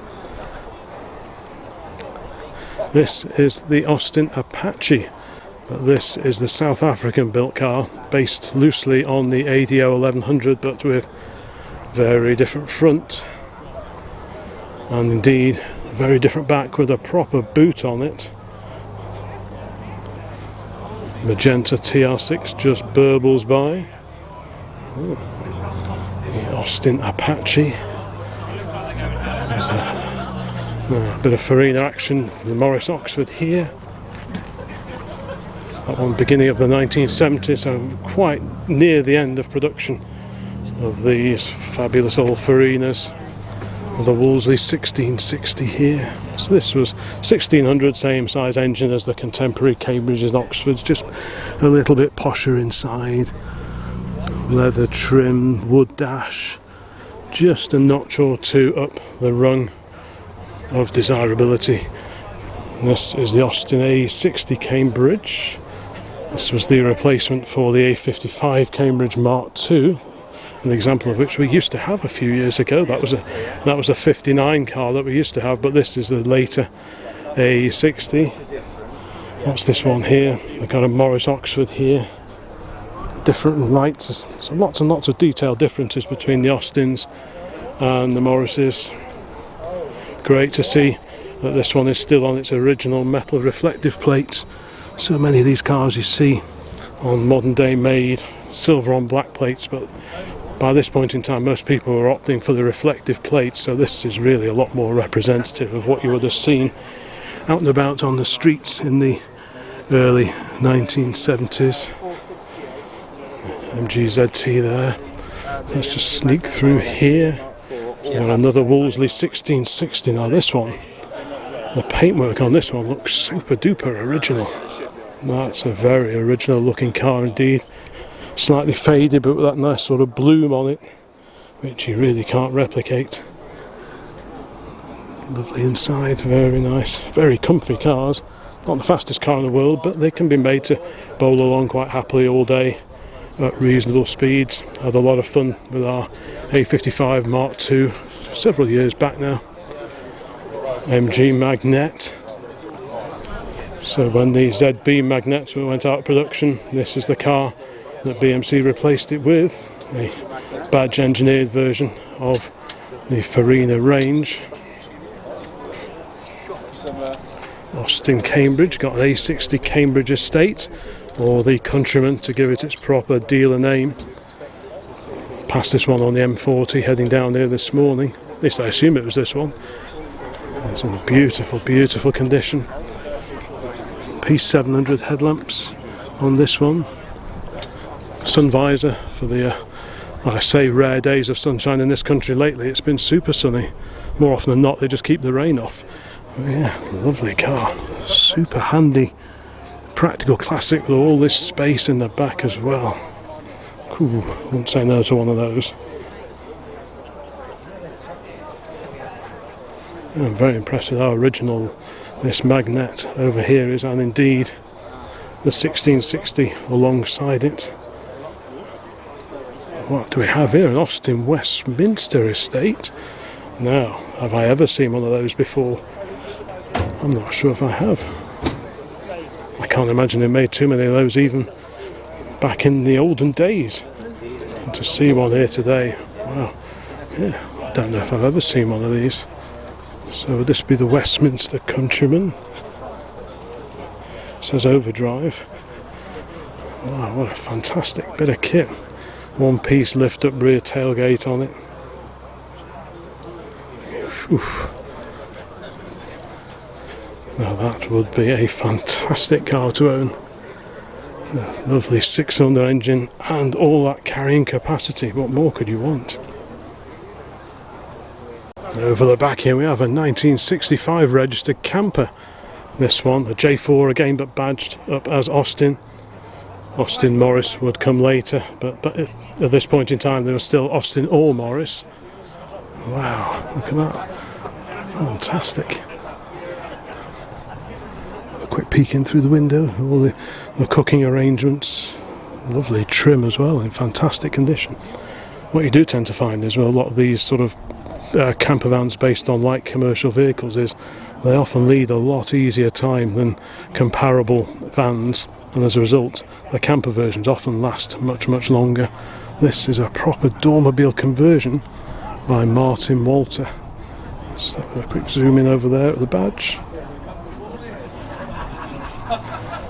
We do see occasional Dormobiles, more often than not based on Bedfords, but not too many based on the products of the British Motor Corporation, so that's a real treat to see that one here today.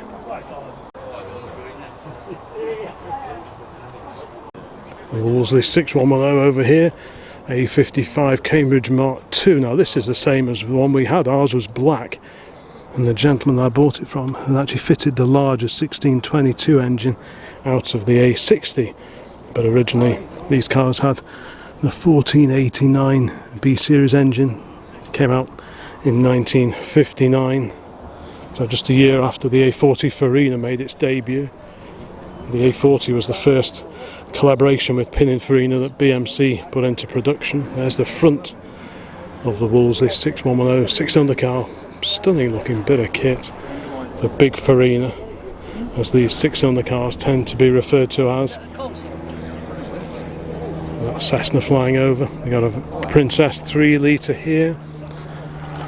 Very similar looking to the 4 litre R, but the 4 litre R has a different profile at the back of the roof. On the 4 litre R it just sort of comes straight down. Why you'd bother changing it is anyone's guess, but this is the 3 litre Vanden Plas. Stunning car, all wood and leather, 6-cylinder engine, super comfy, great wafter.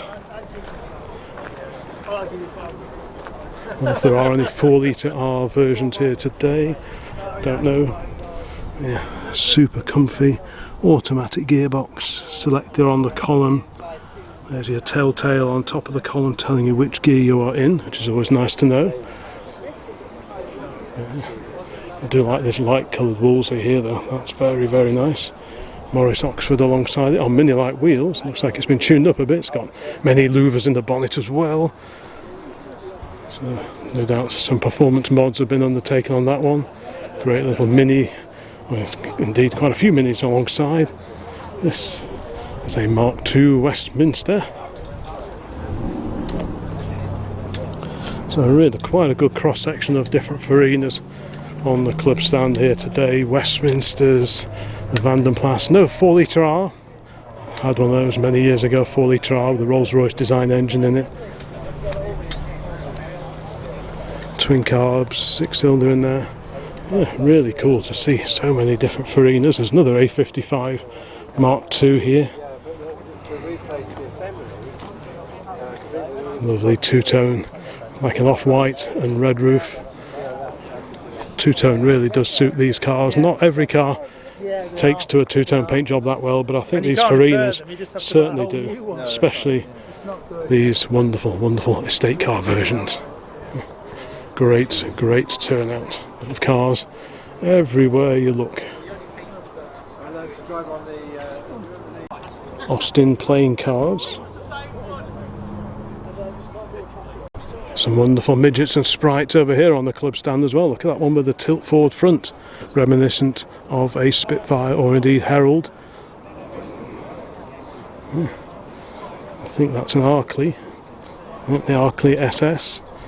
So that was a kit car based on the midget running gear and centre section of the body. So this bit, the sills down there, and the scuttle and the screen and the doors are regular midget, but everything rearwards and indeed forwards is very different. Right, let's go and have a bit of a scoot down here, and then we'll see what we can spot. We got the Mini Cooper register there alongside the Farinas. That's quite a vivid colour scheme, that's a brave colour. Nice to see that one. I like the full width wheel trims as well. Those are pretty groovy. Ace, Mercury, hubcaps. Wow. Reminds me of the sort of hubcaps you used to see on the old Duple coaches. Great to see in that very distinctive colour scheme. And on the end here, one of the last of the midgets, the rubber bumper Triumph powered 1500. Vape! Oh, my first car. I find myself repeatedly drawn though to this wonderful Austin K2 tanker, but there are many other cars to go and look at, so look at them, I must do.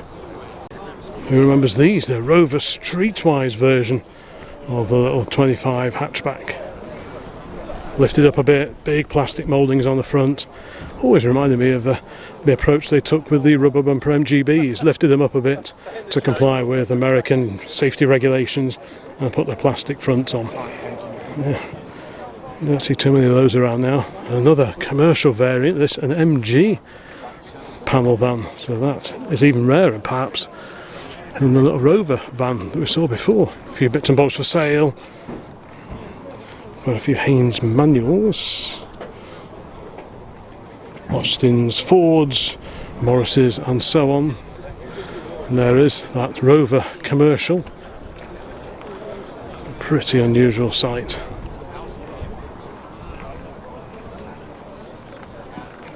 Quite a few of the R8 series of Rover hatches, different shapes, colours, sizes. Some are sporty, some definitely not sporty. There was the 220 Turbo. This is one of those over there. Another one here. Oops, a spot of Auto Jumble. I'll have a look around there if I get a chance. Alright, so let's go and head in the general direction of the Morris Marina club stand, which I see just over the other side of the walkway behind the coffee outlet just over there.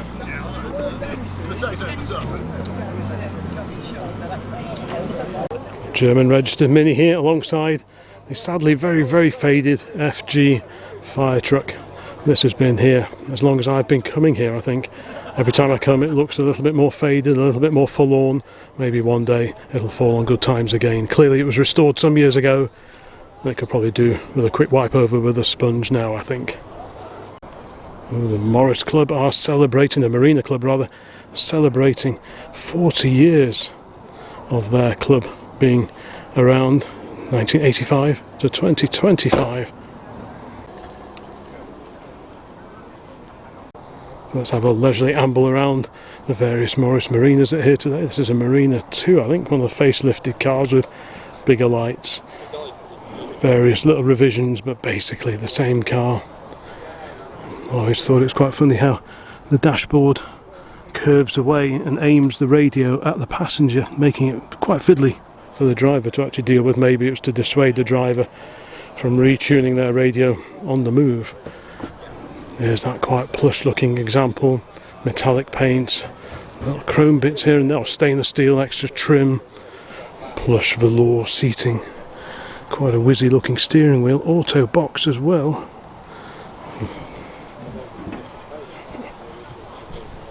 So that's the HL, so what would that stand for? High luxury or something of that ilk. Vinyl roof, metallic paint, gold stripes down the side, so lots and lots of tweaks to differentiate it from the more basic versions. A Marina TC here, a Marina GT. Looks pretty cool on those chunky mini lights, I have to say. They do set it off a treat. The Marina Estate, I think we saw this one coming in before. And the TC, this is the Mumford convertible version. Wow. Where have I seen this one? I may have seen this one at Bicester Heritage possibly, but going back a few years now.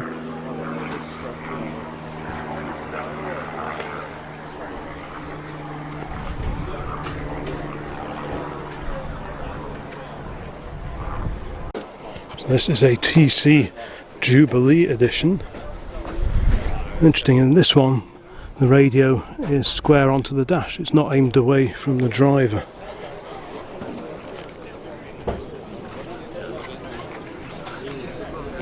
How many of you watching this video remember owning a Marina, or indeed any of the cars featured here? The Austin Princesses, the Maxis, these Marinas, the Rover SD1s and so on. Your thoughts and memories of BL and BMC cars, always welcome in the comment section. So what else have we got here? The Morris Ital, which was basically the updated Marina. There's a super groovy coupe Marina alongside. Pretty wild with those stripes down the side. The LE limited edition. Full length roof as well, metallic paint.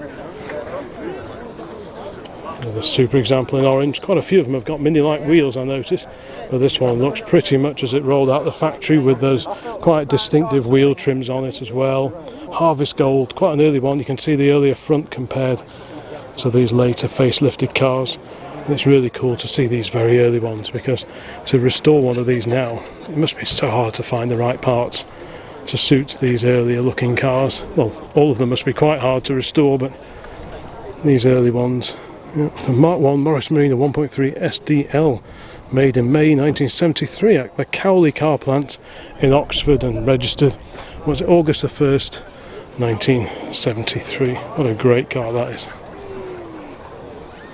Sort of car that would have been everywhere at one time. Some pretty groovy deep dish wheels on this later Marina alongside. Another Ital or Ital here. And another example of what is a fairly rare Marina coupe.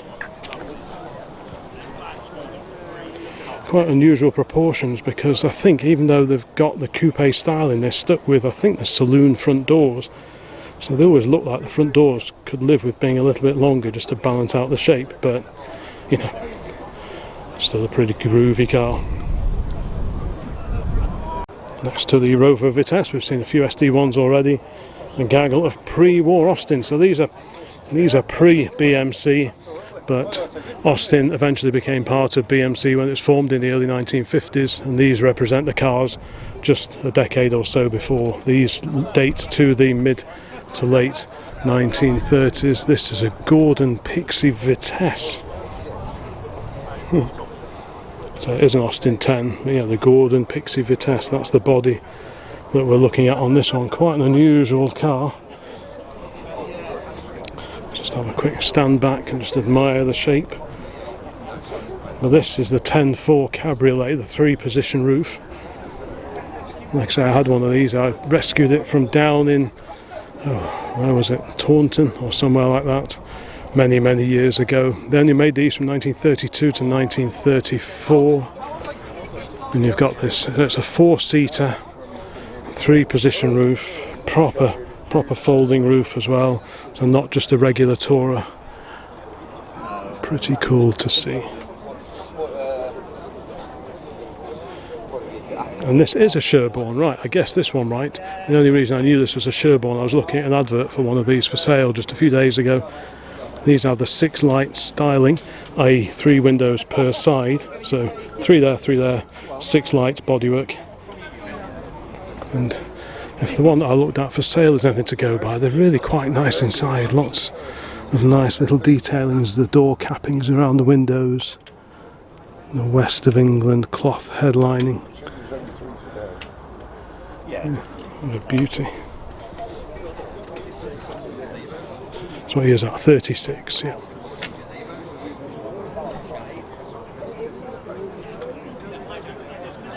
Excellent turnout of Metros, old and new, along here facing the Austin 10 Drivers Club stand. Let's have a quick look at the many classic Range Rovers that are also here today. Because when they first came out, they were only available as 2-door car, 3-door cars like you see here. The 5-door would come much later. I'd be generous if you owe me. Just try not to get in someone's photos. So quite the assortment of classic, I mean they weren't called Range Rover Classics when they were current, they were just Range Rovers. But as later versions came along, such as the P38 and the later models, these were retrospectively called the Range Rover Classic. I well remember a neighbour of ours, he bought a brand new one of these in the early 1970s in this exact same colour, although his had the infill panel down the side painted black. I remember that, but otherwise it was identical to that. PEC something, the registration number, PEK. I wonder if it's still around. And on the end here we've got a Carmichael Fire version, 6-wheeled Range Rover. Built 1988. Many Triumph TR7s and no doubt TR8s or TR7s with V8 engines. This one is a TR8 coupe, early car. There you are. Bit of information here. Early car from pilot production, batch of 150, built in 1977, air conditioned, 5-speed manual, left-hand drive, USA spec, twin side draft, Stromberg 175 carbs, 3.5 litre engine. An interesting car. Quite a few TR7s have been resto modded into V8 powered cars, but this is one of the rare original factory built cars. This one here appears to have a 4.6 engine in it, so I bet that nips along quite happily. And this is one of the very rare TR7 Sprints, fitted and built with the Dolly Sprint 16 valve engine. Very, very few of those were made. Let's just carry on down here. Another TR8. Some are fixed heads, some are open top cars.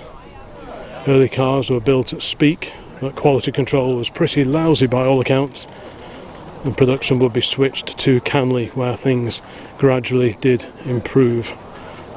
Another TR8 there. There is the V8 engine installation. Interestingly, this one is an automatic, maybe built with the American market in mind. They like their big V8 autos.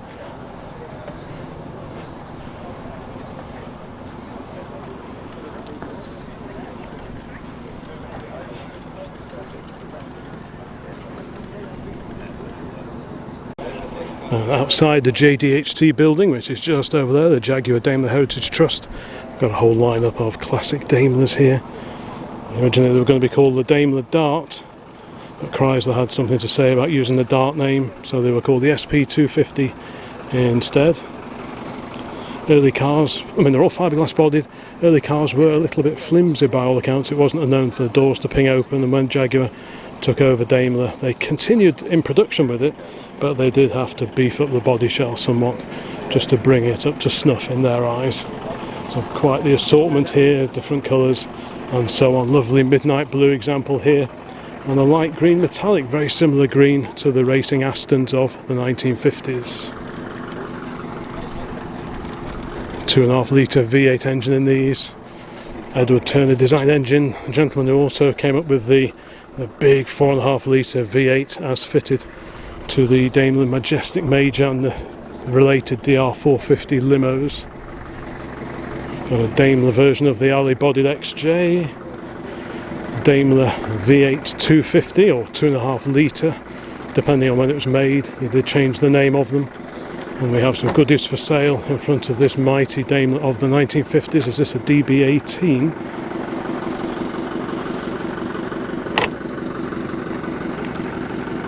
On the end of the row here we have this super rare 1955 Daimler Conquest Century drop head coupe. This was basically the Conquest, but the Century bit refers to the fact that in theory these could crack 100 miles an hour. This is JDHT's own car, super low mileage if I remember correctly. Quite a rare sight now. Proper 4-seater drop head coupe, so it's a foursome coupe as would have been described back in the olden days. Proper wood dash, none of your plastic wood in here. Pre-selected gearbox as well. Great cars, real quality job. Just a few more classic Triumphs along here. Left hand drive, TR8, TR7 there, Stag, TR3A. This is the one that I spotted coming in when I was hovering up near the roundabout near the entrance. Lots of extra bits and bobs, timing gear, instrumentation, switch gear, fire system. Yep, so this is the TR3A.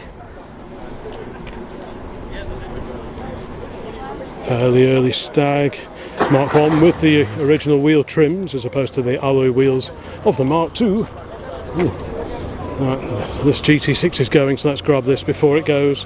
This one, the 67 on Cosmic alloy wheels. Lovely 2 litre straight 6. I think they look fantastic.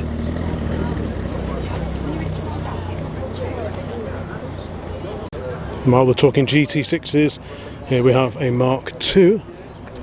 Possibly my favourite of all the GT6s, still with the early back end and the small back lights, but these have the extra louvers in the front wings, which was a feature of the Mark IIs only. The Mark 1 and the Mark III didn't have those extra louvers. Super looking little car, I think. The Mark IIs had the Rotoflex rear suspension that was shared with the Vitesse Mark II.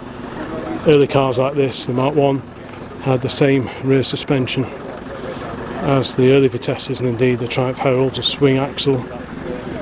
Slight difference, but this, the Mark 1, they have much thicker trims along the top. This covers the seam between the wing and the front panel, but much thicker on the Mark 1 compared to the Mark II alongside it. A stunning looking little car, often described as the poor man's E-Type, which I think is doing it a bit of a disservice because it's just a fantastic car in its own right. Swoopy bonnet, great view out, 6-cylinder soundtrack, just perfect. A few more TR7s along the back over there. The yellow car here, this is the Mark III, so this was the reskinned version of the GT6 Mark III, which came out coincidentally with the Mark IV Triumph Spitfire, which also featured very revised styling. Looks like a competition prepared TR6, road spec TR6 here, bonnet up. This one on carburettors, so this could be an American market car that's come back over here, because all the UK cars had the Lucas PI system, whereas the export TR5s and TR6s were fitted with carburettors. And to be honest, if I was going to have a TR6, I think I'd want one with carburettors as well, maybe slightly less powerful, but probably a bit easier to keep on song. Dolly 1850 HL left-hand drive TR6. This one does have the PI system. No, I tell a lie as I get closer. Triple Delortos. Bit of a tight fit on the inner wing with a triple Delorto setup.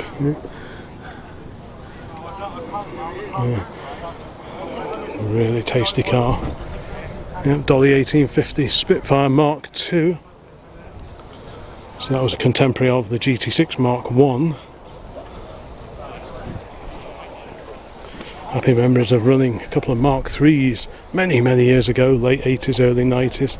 This is a Spitfire 1500 which shared its engine with the Midget 1500.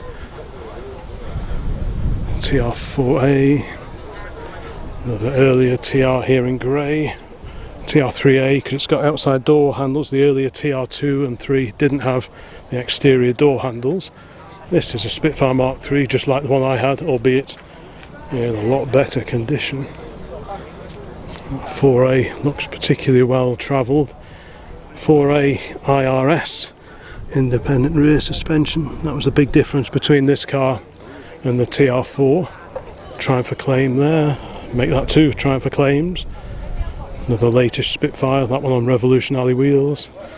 Vitesse convertible, 2 litre Mark II, Rotoflex back end, a couple of the other big Triumph saloons. And the Mark I here, so you can compare the rear styling differences between the Mark I, 2.5 TC, and the Mark II alongside it. So the main centre body is pretty much the same, but the back and the nose are different. Another early Spitty, this is a late Mark III, I think. Yeah, the late Mark IIIs had the matte black painted surround to the windscreen. Dolly over here, and a stag on the end, alongside this super smart manual overdrive saloon, glistening in the sun.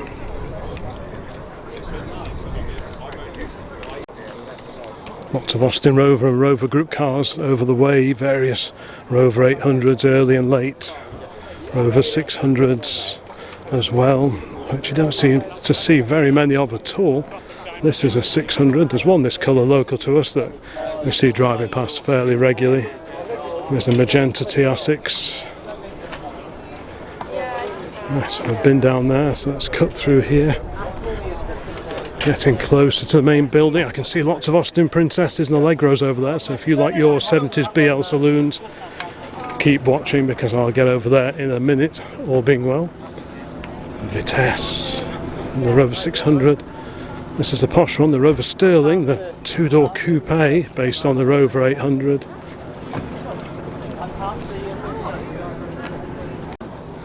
And what do we have over here? We have a whole variety of Maestros and Montegos. The MG Maestro Turbo, by all accounts they went very, very well indeed. Montego Estate, an earlier MG Maestro circa 1984. Who remembers the early ones of these? The posh Maestros with the talking dashboard. Pretty bonkers. The Montego there, the saloon, the MG Montego, the 2-litre fuel injected car, the Austin Montego Estate. Quite a late Maestro there, another MG Maestro Turbo. G-plate 5-door Maestro there. Getting kind of rare, these early ones. I wonder if we've got any of the van versions here. The Rodder car. A number of these licence-built cars were built up from kits abroad, I forget where. Someone will tell me in the comments, I'm sure. But yeah, that's a later car built overseas. That is as well. Oh, here we do have a Maestro base van, and in its shadow a super little Mini 95 van on a W plate, and it's getting very, very warm now. Harking back to the 1950s now, and two super little Austin Metropolitans. I passed one of these on the motorway, I think it was that one over there. Great to see that bimbling along the M40 this morning. Pretty mad cars. These were built by Austin on behalf of Nash in America to begin with anyway. They were all badged up as Nashes. Later they would be sold here as Austin Metropolitans, but to begin with they were just Nash Metropolitans. Early cars didn't have an opening boot lid, but later cars did. So this is one of the cars without the opening boot lid. So it's like a Frog Eye Sprite in that respect. You had to go in, and the standard 8, you have to go in behind the seats inside to get to the boot area. Spare wheel on the back, very similar to the Continental kits you used to see on like Ford Thunderbirds, cars of that sort of thing. This was designed with the American market in mind, but I'm not sure that the Americans really took to these little 4-cylinder powered cars, not when they were used to big V8s.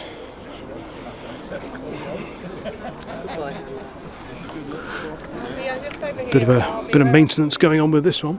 Yeah, you can see the Nash badge there, not Austin.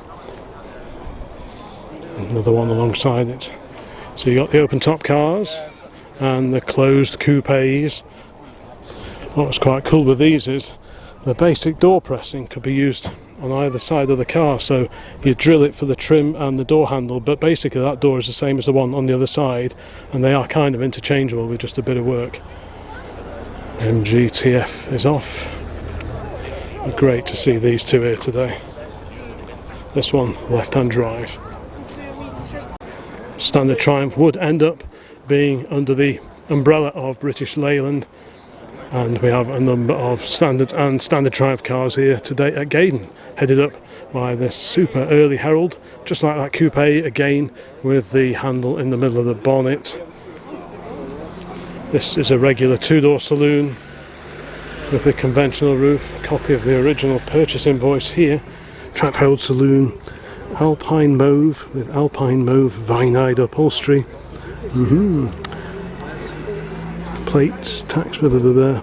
Less deposit, £695 and 19 shillings. I love the rear window louver in the back window. That's very cool. So these were styled by Michelotti. This is a very early car actually. You can just see the positive camber of the rear wheels, i.e. positive, a bit like that, and if you were going briskly around the corner and you backed off the throttle, it could jack up and spin you round. That was always quite exciting with the early Herald, well, all Heralds and early Spitfires. Standard 12 here from 1934, so representing fairly early days of the Standard Motor Company. So it's good to see that one here, like a bit of pre-war action. Very nice. This much modified Standard, I saw this one here last year. This is a Standard 8 Gold Star, 1957. Lots and lots of mods on this. I think this is a 1500cc engine. Lots and lots of mods and upgrades and modifications. We've got an alternator as well. I remember chatting to the owner of this one last year. By all accounts, it drives very nicely indeed. There's a super little companion to the estate car version of the Standard 10. But unlike, say, Ford, when they made their estate version of the 100E, they took the basic 300E panel van and just put windows in it, changed the back doors, put seats in it. This body shell was unique to the companion estate. This wasn't shared with a little standard 10 based van, which makes it pretty neat in my book. Small 4-door, 4-seat estate car. Really, really great little car, and I'll definitely have another one of those one day. I ran one for a little while some years ago. Got a glorious vintage standard here. Very distinctive, the shape, the top of the radiator on these early cars. Standard of Coventry. Lovely, lovely car. So you've got 2 seats in the front. Look at that incredible dash, the way it sort of wraps around. Don't know if you can see that lovely buttoned upholstery in the back here. We've got the dicky seat, or the mother-in-law seat. You pop that up if you needed to carry another couple of people. There's a step, 1, 2, and hop, in the back you go. But no weather protection, so should it start to rain, at least the people in the front, you could pop the roof up and have a bit of weather protection, but the poor old people sat in the back, not so much. I wonder how often people got caught out sat in the back of a car like this when it started raining and there would be nothing they could do about it. But yeah, lovely looking car. All the detail in the handles, the way the body sort of curves over, proper coach built car. Maybe this side you can see the dash a little bit better. Yeah, beautiful pre-war car. That's one of the delights of pre-war cars, is just the quality of the fittings on so many of them. Just well worth spending time looking at and having a closer look at. Lots and lots of nickel plating, real quality. Yeah.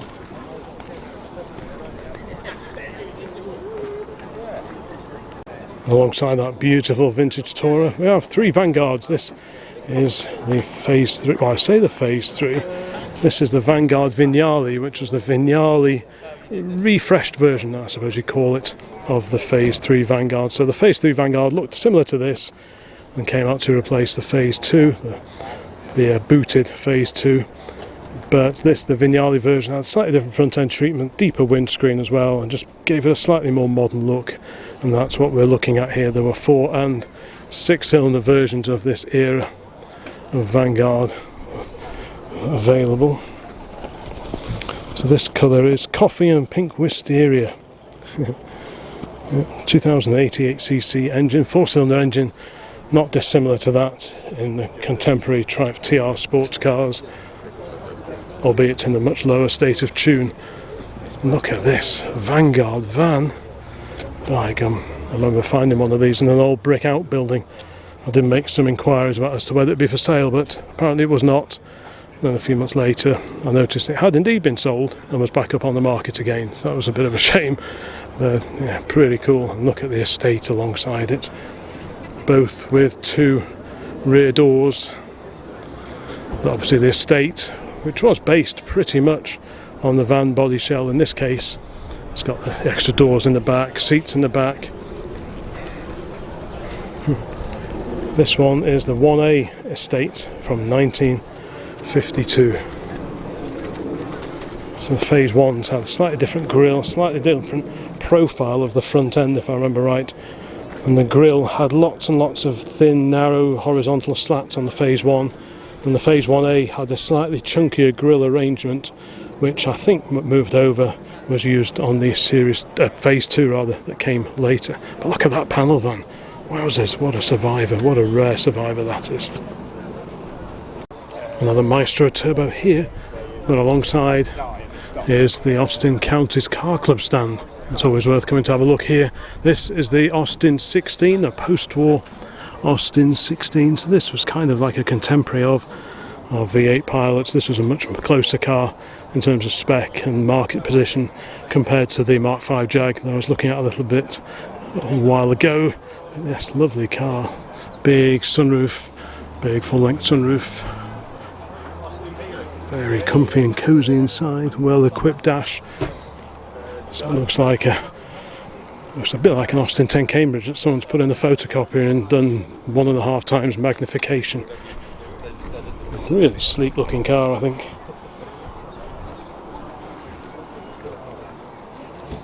But I find myself as always drawn to the little panel van, and here we have the A40 van. It shared its running gear with the Devon, the Dorset, and the later vans shared their running gear, which was pretty similar with the A40 Somerset. So the windows open. Pretty cool. So this is a column change car, so this is probably 53 or 54. Hang on, there's some details here because the early cars were floor change. Alright, so registered September 52, so it's a late 52. Still with the removable spats over the rear wings. So the very first cars had a bit of Rexine in the roof. It wasn't all metal, the roof, and they had the shiny Mazak chromy looking grille of the Devon and the Dorset saloons, and then this painted grille came along, but they stuck with the removable rear wheel spats for a time. And in the very late A40 vans they got rid of those and they just had integral regular back arches on them. I used to have a couple of pickup versions of the A40. That's a super looking car. And look at this. Is this an A70 Hereford drophead? It is indeed. So this is big brother to the Somerset. Somerset didn't have these mouldings on the side. And this was like a scaled up Somerset in many respects. Bigger engine, bigger body. And in this case, pretty natty. Yeah, you don't see too many A70s around of any shape or form, let alone the drop head coupe. This one looks to be in really tasty condition. Have you seen this book, John? Full restoration of it. Oh, pretty rare scenes. And alongside it, this is the A40 Sports. So this was based on the Devon running gear again, but with twin carburetors. It wasn't really the most sportive cars, but it did look the part. There we go. So that's the engine that was the predecessor to the B series engine, 1200cc. Pretty cool looking car. I think Jensen Body, I think they made the bodies for these on behalf of the Austin Motor Company. But yeah, not a great ball of fire, but certainly very, very stylish. Okay, just one more look at this fantastic Austin tanker.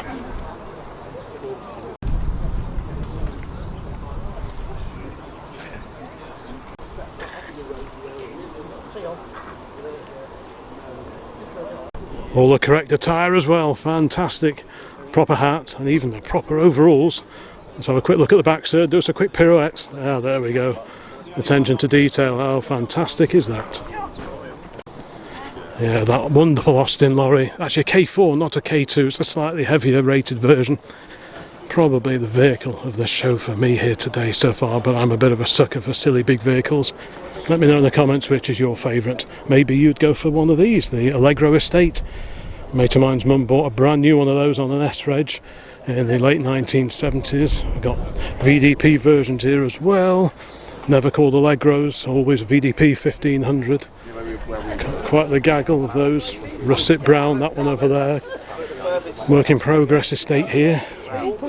Really cool cars, I think, because it's not just a saloon with a bit added on the back, it's a properly engineered estate.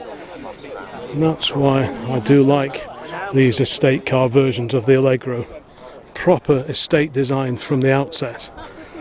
And that, I think, makes it really quite neat indeed. More VDP action over here, and quite an early Allegro here, complete with tiger skin seat covers. I think this is the one I saw driving in before. How fantastic is that? 4-speed box in that one.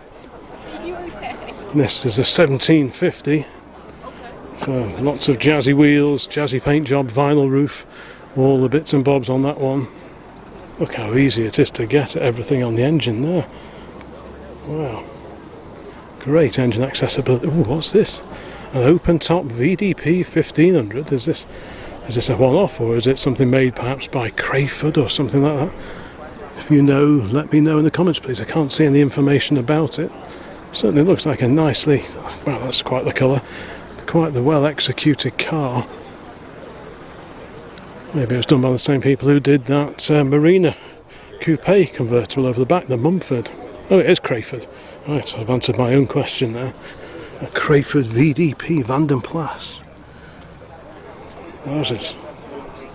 That must be pretty much unique now. What other Allegros are here? Is this the Allegro 3? I used to have a brochure for one of these somewhere. Super Vroom, it said across the front of it. Lots of jazzy stripes, jazzy paints, fancy wheels, really lifting the overall look up. This was the colour that my mate's mum's estate was. Not sure what colour this is called. The official colour for this shade of orange, not sure. Yeah, quite the variety of 70s BL classics here today. Oh, I remember those black vinyl seats. My abiding memory of my friend's mum's car is you clamber in the back, land on the back seat, and my backside met the cross member underneath the back. There was so little springing and padding in it for some reason. Not quite sure why that would be, but same year as this one, on an S registration. This is the Allegro Equipe. Yes, I remember these. Proper Allegro mud flaps as well, so that's a good thing. Quite the jazzy stripes. Quite jazzy in here as well. 5-speed box in this one. The Allegro SS. Oh, this is a plush one. Very posh looking, two-tone yellowy colour interior. BL went to town on this one again. Fancy metallic paints, groovy wheels. I think they were unique to the model. Yeah. It's just like being in a 70s BL dealership. Did you ever own an Allegro? Did you ever own a Princess? And what did you think of them if you did? Lots and lots of Princesses here, including at least 2 of these really unusual Morris badge versions, which sort of shared a similar front end to the Woolsley 1822 variant, which was very, very short-lived indeed.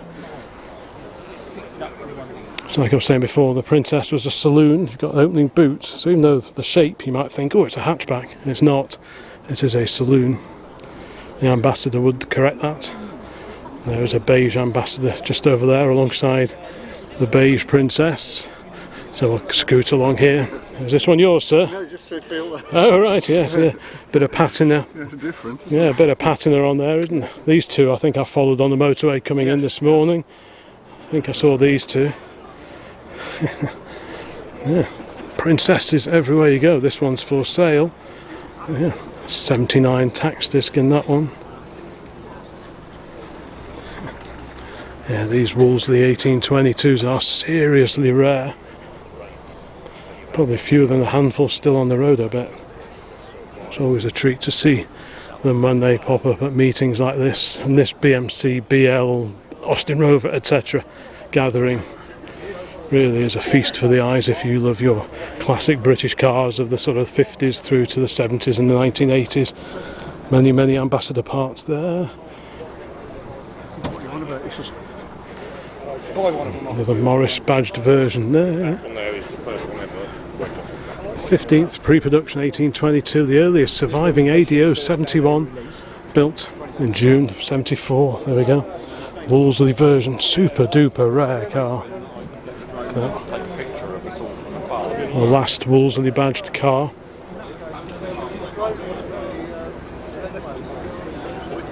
And even these had the little illuminated badge on the front.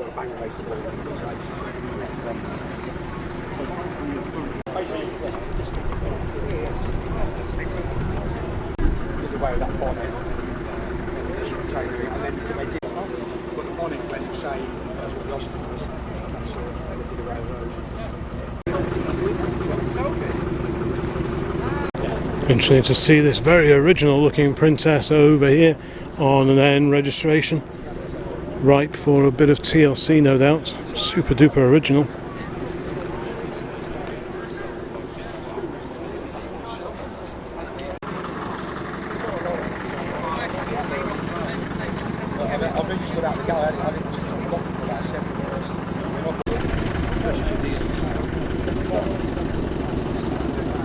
It is well worth popping into the main museum if you find yourself driving up the M40 anywhere near Junction 12. The main museum building is over there, And then the shiny building over there, that is shared by the Jaguar Dameler Heritage Trust. And upstairs is the reserve collection for the main British Motor Museum. And there are some incredibly rare cars, lots and lots of one-off cars, prototypes, research vehicles, and all that kind of thing. Well worth a visit. I have done a video also of the museum, and I'll include links to that at the end of this one. But yeah, if you find yourself in this neck of the woods, it's well worth popping in.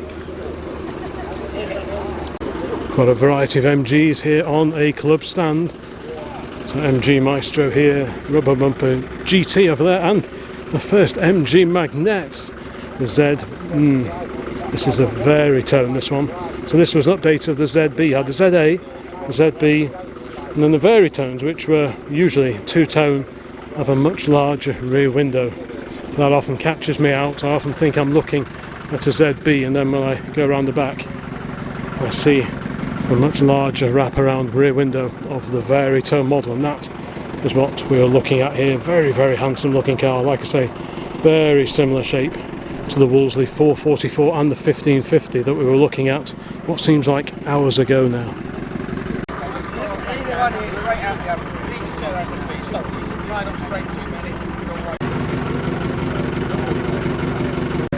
A few distinctive modifications on this, an MGC but with rectangular headlamps.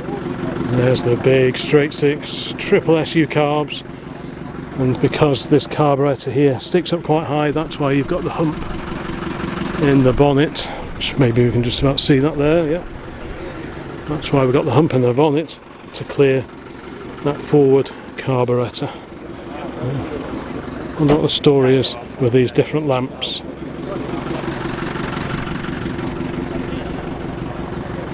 University Motors Special.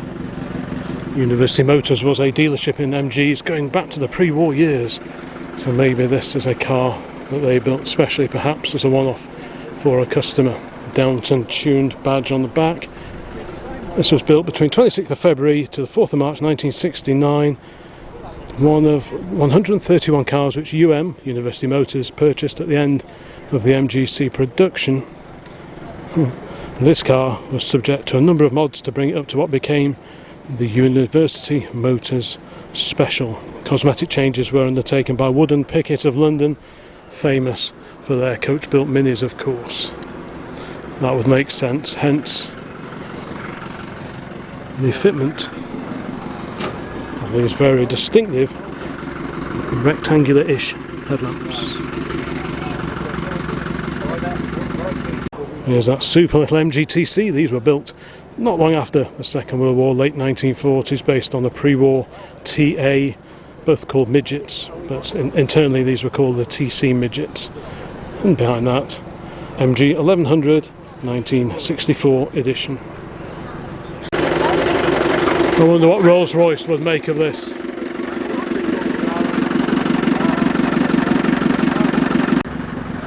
Well folks, I think it's time to just have a final quick amble around, make sure I've seen and photographed everything that I want to photograph and video here today in the grounds of the British Motor Museum. It has been an incredible day. There have been some phenomenal cars here. The highlights, well, that wonderful Austin K4 tanker. That really was a beauty. I love that. That's the vehicle I'd be taking home if I had to pick just one of them, but there are some phenomenal cars here today.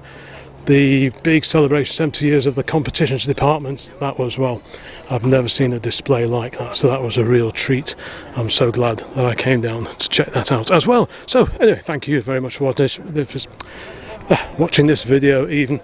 I don't know how long it is at the moment, but I'm sure it's probably one of the longer videos, but thank you so much for sticking with it. Ooh, this Triumph looks great on these TR6 wheels, and yeah, mustn't get distracted. Thank you so much for watching. Please give it a like, comment, subscribe, all that kind of thing. You've probably heard it a million times by now.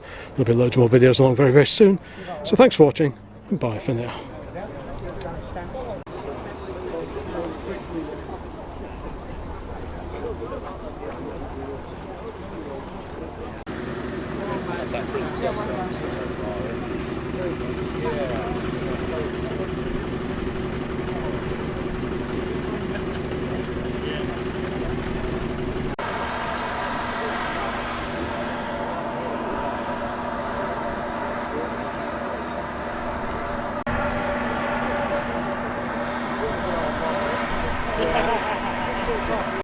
Right, time for a brew.